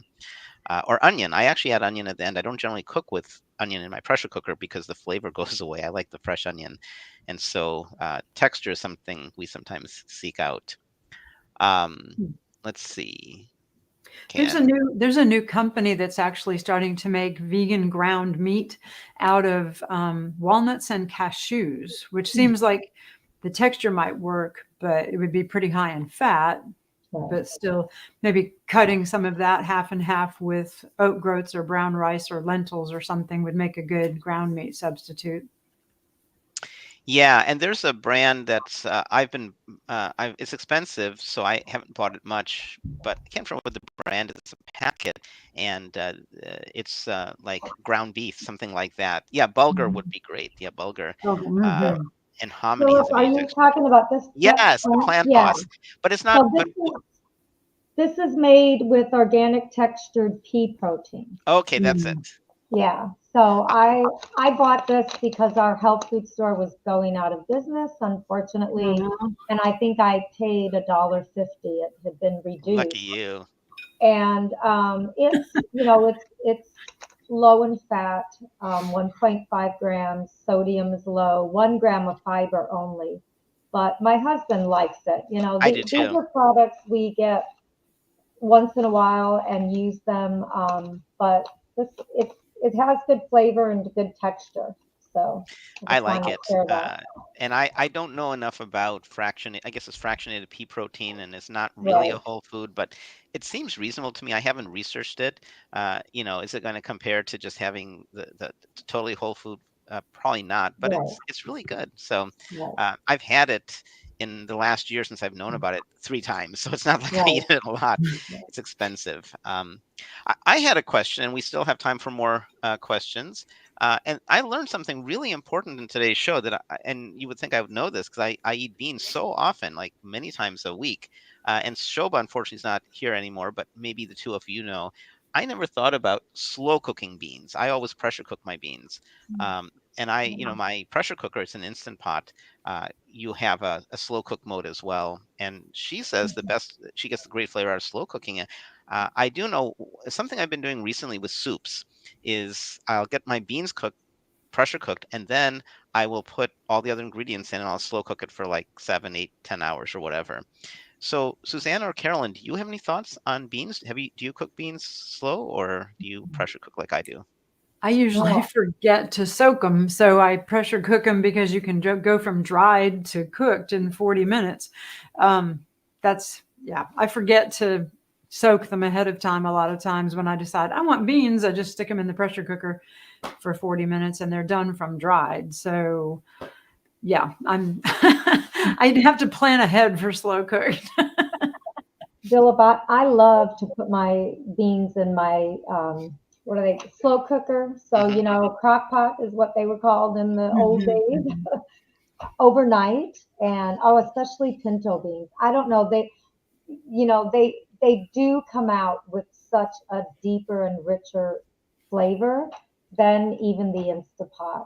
And so as you said, Carolyn, when it's like Wednesday and I'm like, we want to have some pinto beans for the weekend for something, when I plan ahead, I put them in overnight, and they are just perfect on low. So do you do that from dried or do you soak them Yeah, first? no, I don't soak them. I just, rinse them, go through so there are no rocks, and then put them in, cover with enough water to cover. I'll use spices, chili, cumin. I don't put onion or anything else, and then plug them in on low and leave them on all night, and they are just perfect in the morning. They're Like just 8 hours? 8 hours on about low? 8 hours. Yeah, even Okay. 9 on I'm low. gonna try that. Yeah. Well, when you mentioned your slow cooker, the Instant Pot does have a slow cook mode, and Yeah. that's what I use. So I Right, just right. yeah, I do. I I did buy the lid for the Instapot to make it a slow cooker, and yet I've never used it I've never used it, so I need to. I just always get out my old slow cooker and and I use forgot I that. do have that lid for the Instant Pot, but I just use the standard lid. I don't think you have to use a special lid. You can Really? just Yeah, yeah, just just use I the regular. you can just put it in pressure release mode. Yeah. Yeah. So yeah, and so Adrian, if you do want to go back to slow cooking, your pressure cooker, your Mhm. Instant Pot will do that. There's a mode called slow cook. These and it's not just Instant Pots, other brands. These are all called multi cookers, and they do things like sautéing, pressure cooking, slow cooking. I make yogurt, vegan yogurt in mine. Me too. So yeah, so it does all those things. I never do Another it. question that came up, Susanna, for you is somebody was talking about what gives celery a salty flavor, which I've never found celery to have a salty flavor. Hmm. So I don't know if you had any thoughts on that. I do. My wife doesn't like celery. She, for some reason, really dislikes it. But before I was married, one of my common spices was celery seed. I love celery seed. And my Mhm. daughter likes celery quite a bit too. Sometimes I'll make celery soup for my daughter and myself. But celery seed has an intense celery flavor, and that I can see why somebody might have a tiny bit of a salty flavor. But did you have any comments, Susanna, about, because I think that came up during your cooking segment. Somebody was Did asking about it? celery. Okay. Because I didn't put celery in my chili, but I don't know. My husband loves celery, and um, I made a soup that was from the T. Colin Campbell nutrition studies when I did Meatless Monday this past Monday, because it was again so freezing cold and here all week. And one of the main ingredients is celery. And I don't know. I was the question about celery salt and the sodium level in that, because I don't No, find. somebody said, "Why does celery taste salty?" And No, maybe I Answer. misheard I that, don't but know. or Carolyn, what saw do it. you think? Celery actually naturally contains sodium. So each stalk has about 30 milligrams. And so that's why some people who go on completely salt-free diets might think that celery tastes salty because there is some sodium in it. So about 30 to 32 milligrams, depending on the size of the stalk. It's actually a natural source of sodium. Oh, Most that's higher than I most other never vegetables. knew that. Yeah, I'm trying to find the comment. It was I don't see it. Oh, and there was a bunch of comments about coconut aminos. So coconut amino is a very nice product. Um, it's to me it tastes just like soy sauce. Now, of course, soy sauce is high in sodium, and so before coconut aminos, I'd buy reduced sodium tamari. And either of you guys correct me. I don't remember the numbers, but regular soy sauce is like 760 milligrams of sodium per serving, or for 2 tablespoons, or something Oh, crazy like that. It's a lot, maybe even over 1,000. But then coconut aminos is much less. And to me, it tastes just like soy sauce. Oh, Linda's asking, how do you make celery soup? So go ahead and Carolyn talk about the coconut aminos. Yeah, so 1 tablespoon of coconut aminos is 270 milligrams of sodium. And interestingly, it's not made out of coconut. Sap, It's made out of the tree sap. It's not the made tree out of sap, coconut milk or coconut right? liquid at all. It's made out of the sap from the tree. Right. Very interesting. It's the only down, and the good thing about that is if you have gluten-free friends, it's gluten-free. The problem with coconut aminos is it's expensive, and so I recognize it may not be something like that bottle that Carolyn's holding is going to be like 650 or something. Yeah, I think I found it on sale, but it also says 72% less sodium than soy sauce. So and I'm assuming they mean 72% less sodium than regular soy sauce, not low sodium soy Yeah. sauce. But still, it's a lot less sodium than soy sauce, and it has a really nice flavor. So Linda's asking, she loves celery, how to make celery soup. It's easy peasy. I've never even looked up a recipe. I just kind of winged, and it's always come out well. What I do is I cut celery stalks and I put them in my blender, and I put some water, and I put a little bit of tofu, and I put some garlic powder, a little salt, black pepper, and that's it. If I want to make it a little thicker, I put a couple cashews in, and it always comes out really well, and you have this beautiful light green color. So try it. It's easy, just blend. I add miso to my celery soup too. Just a couple tablespoons of this to blend it up and make it creamier. Another comment from Sandy. I bought some black cumin seeds at the Indian store because I heard they had health benefits. I ground a small amount, didn't really care for it. Yeah, I like cumin in a lot of things. I think it really brings out the flavor of beans. I think that with a vegetable dish, it really brings out a flavor. But Sandy, suit your palate. Cumin does have health benefits. All spices, I think, do. And please correct me, too, if you would like. If you don't like cumin, don't eat it. I mean, maybe put just a little bit that you don't taste, but make sure you have other spices, that are good for you. But I think it goes great with especially with beans. Did either of you want to share anything? Sandy was concerned. And one thing, Sandy, is that when you get the intact seeds, yeah, if you grind it, if you go back to one of our shows, So Many Tomatoes, you'll see I demonstrated my grandfather's favorite tomato salad, and it has ground cumin and then a little bit of black salt, and that's it, with fresh tomatoes. And it's so good. The cumin and tomato is a great combination. Cucumbers and cumin is a good combination too. Did either of you two want to share something? I love cumin. I use it all the time. Me too. My husband loves it and I love it. But, again, if you don't like something, you're going to find another spice or food that has the same health benefits. So choose the one that you like, because it's all about that you'll eat it and enjoy it, and you'll want to keep eating it. Oh, Sandy's suggesting not cumin but black cumin. I actually was not familiar with black cumin. I don't know what black cumin is. So maybe this is a spice that, and here's the thing, Sandy, if you really don't like it, right? So I don't know how much you spent on it. Maybe you can, if it's a small quantity, just pitch it in the yard, it'll compost. or if you don't hate it, then maybe just use it up slowly. Just put a little bit so that the flavor is hidden. So I wasn't familiar with black cumin. I should try to learn a little bit about that. Question from Lee, and good to see you, Lee. Would coconut aminos be a whole food if it comes from the sap?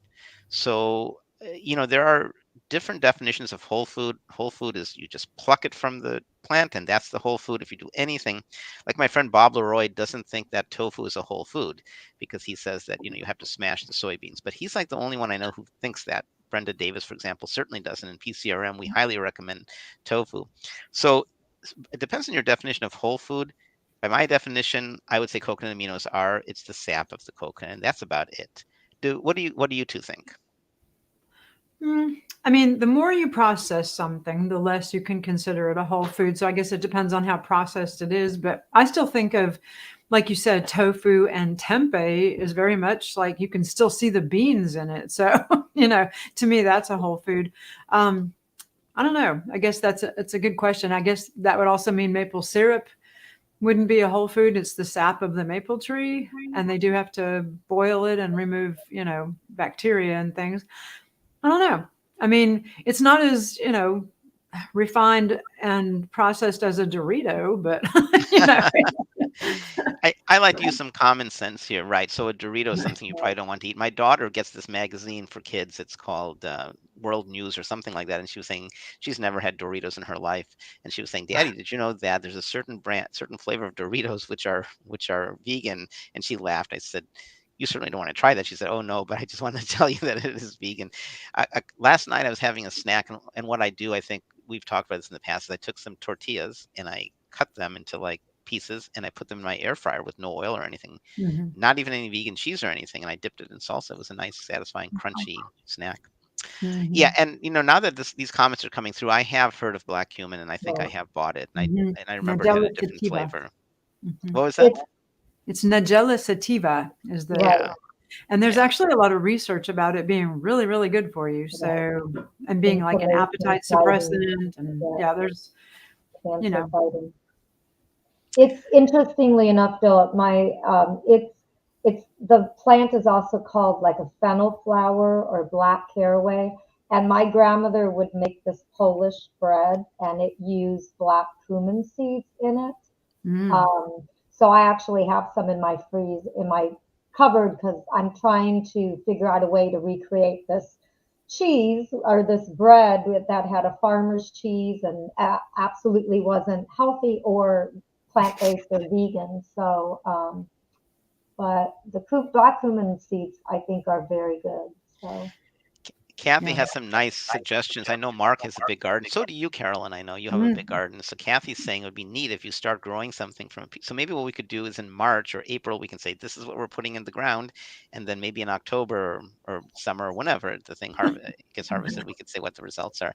And I can mention this to my daughter and the rest of the kids team and see what they think. Maybe for a kids show, they could practice growing things, which is kind of neat. That's one thing I think that's missing in today is there's a detachment from how we grow food. I used to grow corn and green beans, I think, and a variety of other things. So we don't have that connection. It might be a good thing. I'll plant that seed among the kids in the kitchen, see what they think.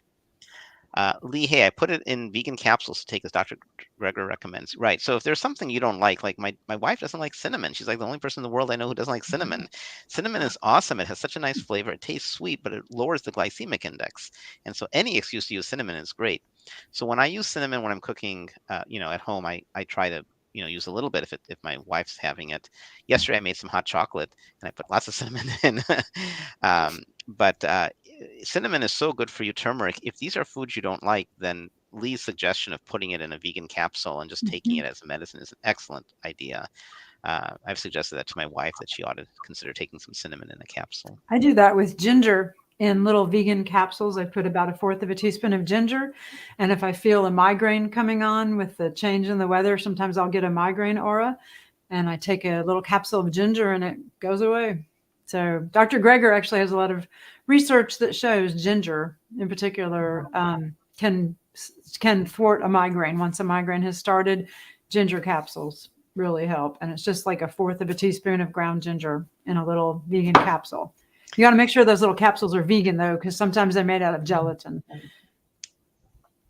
Yeah, and that's a whole other discussion. Maybe we can have that sometime about because some of us, I am an ethical vegan before I became a health vegan, and so I buy things that are vegan. But the place I draw the line personally, everybody has their own places. If I am sick, which I almost never get sick, and I'm prescribed a medicine, I'll take it, and if there's a choice, I'll say but if I don't know, I'll take the medicine if it's whatever the capsule is. But if it's a choice, I definitely make sure it's vegan. Yeah. So how many people, Susanna, do we have in our list for who've asked questions? Can you read the list, please? yeah. So Patricia Campano, is it Olga Buton? Yeah, Al Caputan, yeah. Okay. Kathy Savo, Sandy Miller, Linda Pittman, Adriana Butler, Jeanette Willard, Sarah Ransom, Paula Proctor, and Lee Hay. Excellent. We have 10. So I'm going to do the drawing in just a moment. This is your last chance, first of all, to make any corrections. Say, oops, you forgot me. I asked a question, or to ask a question. And Martha, we could add you, but you have to turn that into a question. So I like your comment. I like celery too, but if you make that a question, then you can be in the drawing too. And we'll give you a moment to see if you have a question. So last chance for any questions, any corrections please add me to the list because I did ask, and the questions are only ones that are during the Q&A. We're glad you ask questions during the show, but questions at this point during the Q&A. So Martha or anybody else, last chance to ask a question. And while I'm giving you an extra minute, just remind, Carolyn, do you want to remind us what the prizes are today? A magazine, is it the Vegetarian Resource Group magazine, and a set of Indian spices.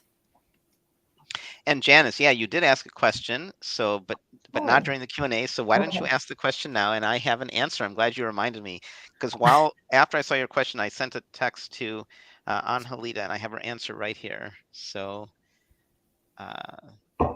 tell you what, Janice, we'll take that as a question. So I'll bring your question up. Your question was, I'll try to find it, and it was, where is it? Let's see. It was. Oh, and here's Martha's question. Let's add Martha to the list.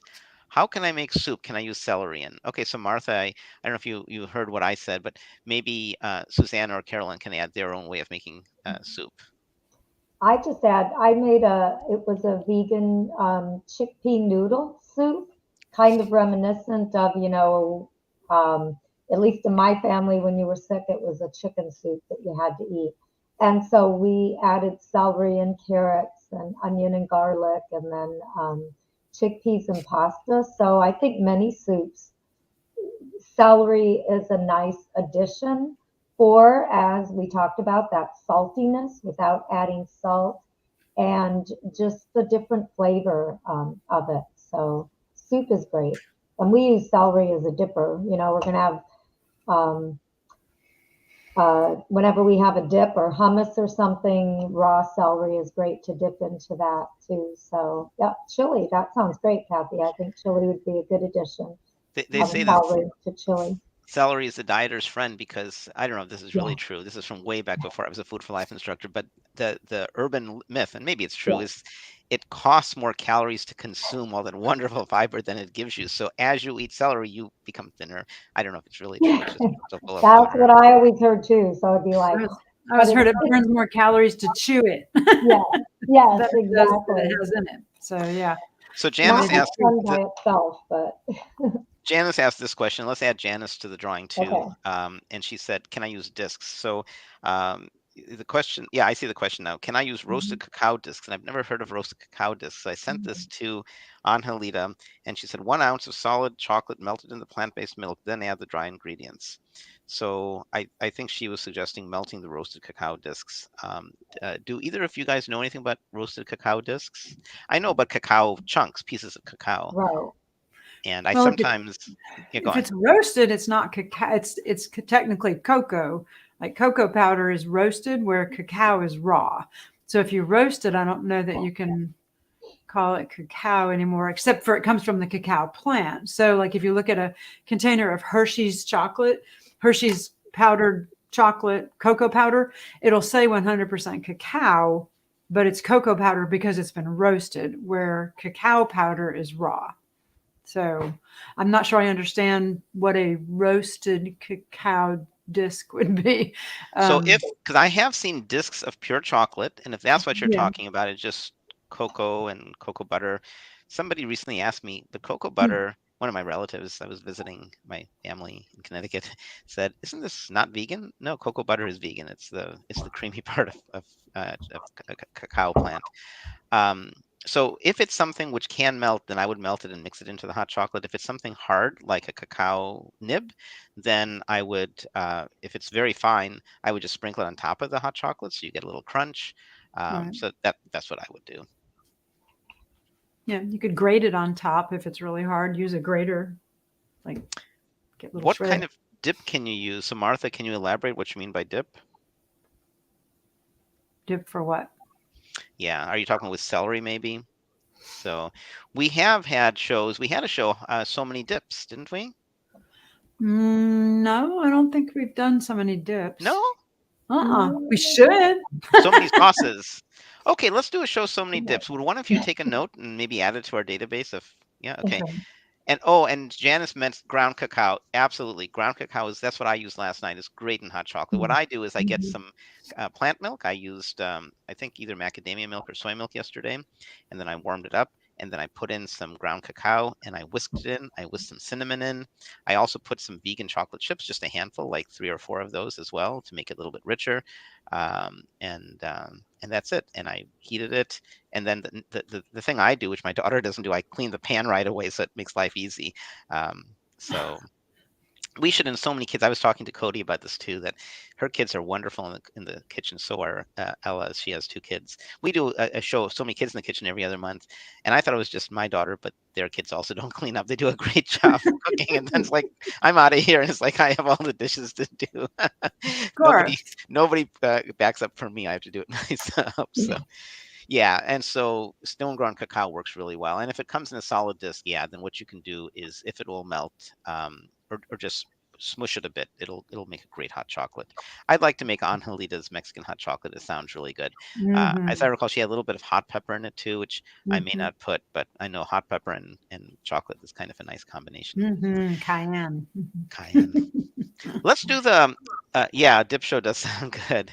Let's do the Mm-hmm. draw. So what we'll do is I'm going to use a website called random.org, and I'm a math teacher. I can tell you that you can't really using a computer ever get a truly random number. This is actually called a pseudo random number, and I'm going to do it 3 times, at least 3 times. I'll do it once just to show you how it works, and say the winning number is 3. That person would have been the winner, just but they won't be the winner. And then I'll do it again, and then we don't repeat winners. So if I draw a 7, number 7 wins, and if I draw 7 again, I roll again. Okay.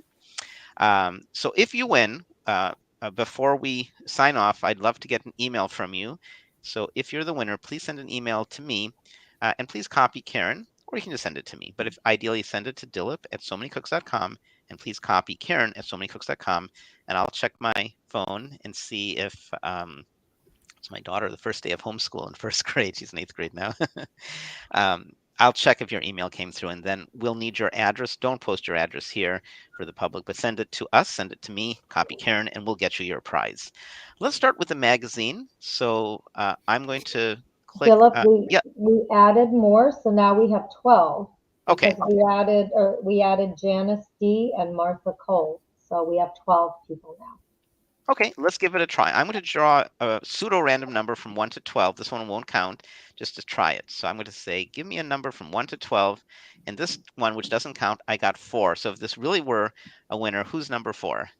Sandy Miller. So Sandy, you would have been the winner. So, but let's make it count. So this first one's going to be the magazine subscription. I love Vegetarian Resource Group. They've been around for a long time. It's a group. It's a couple, Charles Stoller and Deborah Wasserman. Um, Locally, people who are part of my vegetarian society, part of their membership, they get a free subscription to the VRG Vegan Journal. It used to be called Vegetarian Journal. It comes out more or less every other month, I think. Excellent. It's not like a glossy magazine. It just cuts to the chase and talks about good vegan issues, products in the marketplace, articles about nutrition, all sorts of really interesting things. Excellent magazine. So if you win, you'll get 1 year subscription. So let me draw a number from 1 to 12, and I get 9. So who's number Oh, 9, Susanna? Paula Proctor. Paula, can you acknowledge that you are here and that you will send an email to excellent? Oh, that was Patricia. So Paula, can you acknowledge that you are the winner of the magazine? And when you send us an email with your address, then we will get that to you. So let me just post. Paula won the magazine. Congratulations. Please confirm by emailing Dilip at somanycooks.com and copy Karen at .com. Yay, okay, good. Paula got it. So Paula, please send me an email and then I'll get you the magazine subscription. Yay, congratulations, Paula. Next is the organic Indian spices, and I'll tell you a little bit about Indian spices. Is nowadays, if you live near a city or mid-sized area, you're probably going to find a lot of Indian grocery stores. That's the cheapest place to get spices, and they come in big packets. But what I recommend is that you buy, and maybe we should have given out a spice dip. I think we've done that in the past. They sell these metal things at Indian stores. They're cheap. They're like $12, 15, 20. They're these round things, and they have a cover. Because if you're doing a lot of Indian cooking, you'll want to have access to, a dozen different, or at least 8 different spices: turmeric, cumin, garam masala, curry powder, um, uh, uh, uh, whole cumin, dhania, which is coriander seed, and so forth. And so it's nice to get that. But you can go to a regular store and often get it in small quantities to see if you like the food, the spice. So let's give away. And if I draw a 9, I'll draw again. So the next winner is going to get the spices, and that winner is number 5. So who's number 5? Okay. Linda Pittman. Linda, Yay. congratulations. Can you confirm that you? So congratulations, Linda Pittman, for winning the spices. Please confirm, Linda. So let's see if Linda is here and can confirm. And hopefully by now I have an email from Paula. Okay, not yet. So Paula. Okay, great, Linda. Congratulations. So Linda, would you please email me? And Paula, would you email me as well? So you email to dillip@somanycooks.com and please copy Karen at somanycooks.com. So hopefully that's coming in. So any last words from Susanna or Carolyn? Just I don't thank think you so. guys for watching us every month. We really appreciate you taking the time out of your busy schedules. You guys Very are much. awesome. Very much. I think it's pretty cold around most of the country today. I've heard it's like super, super cold up in New England right now, and it's even cold here in Alabama. So it must be really cold up there. How cold is So it in Alabama? right now it is, oh, it's in the 50s now, but it was 30, 37 or 38 this morning. That's not cold. That's cold That's to not us in cold. Alabama.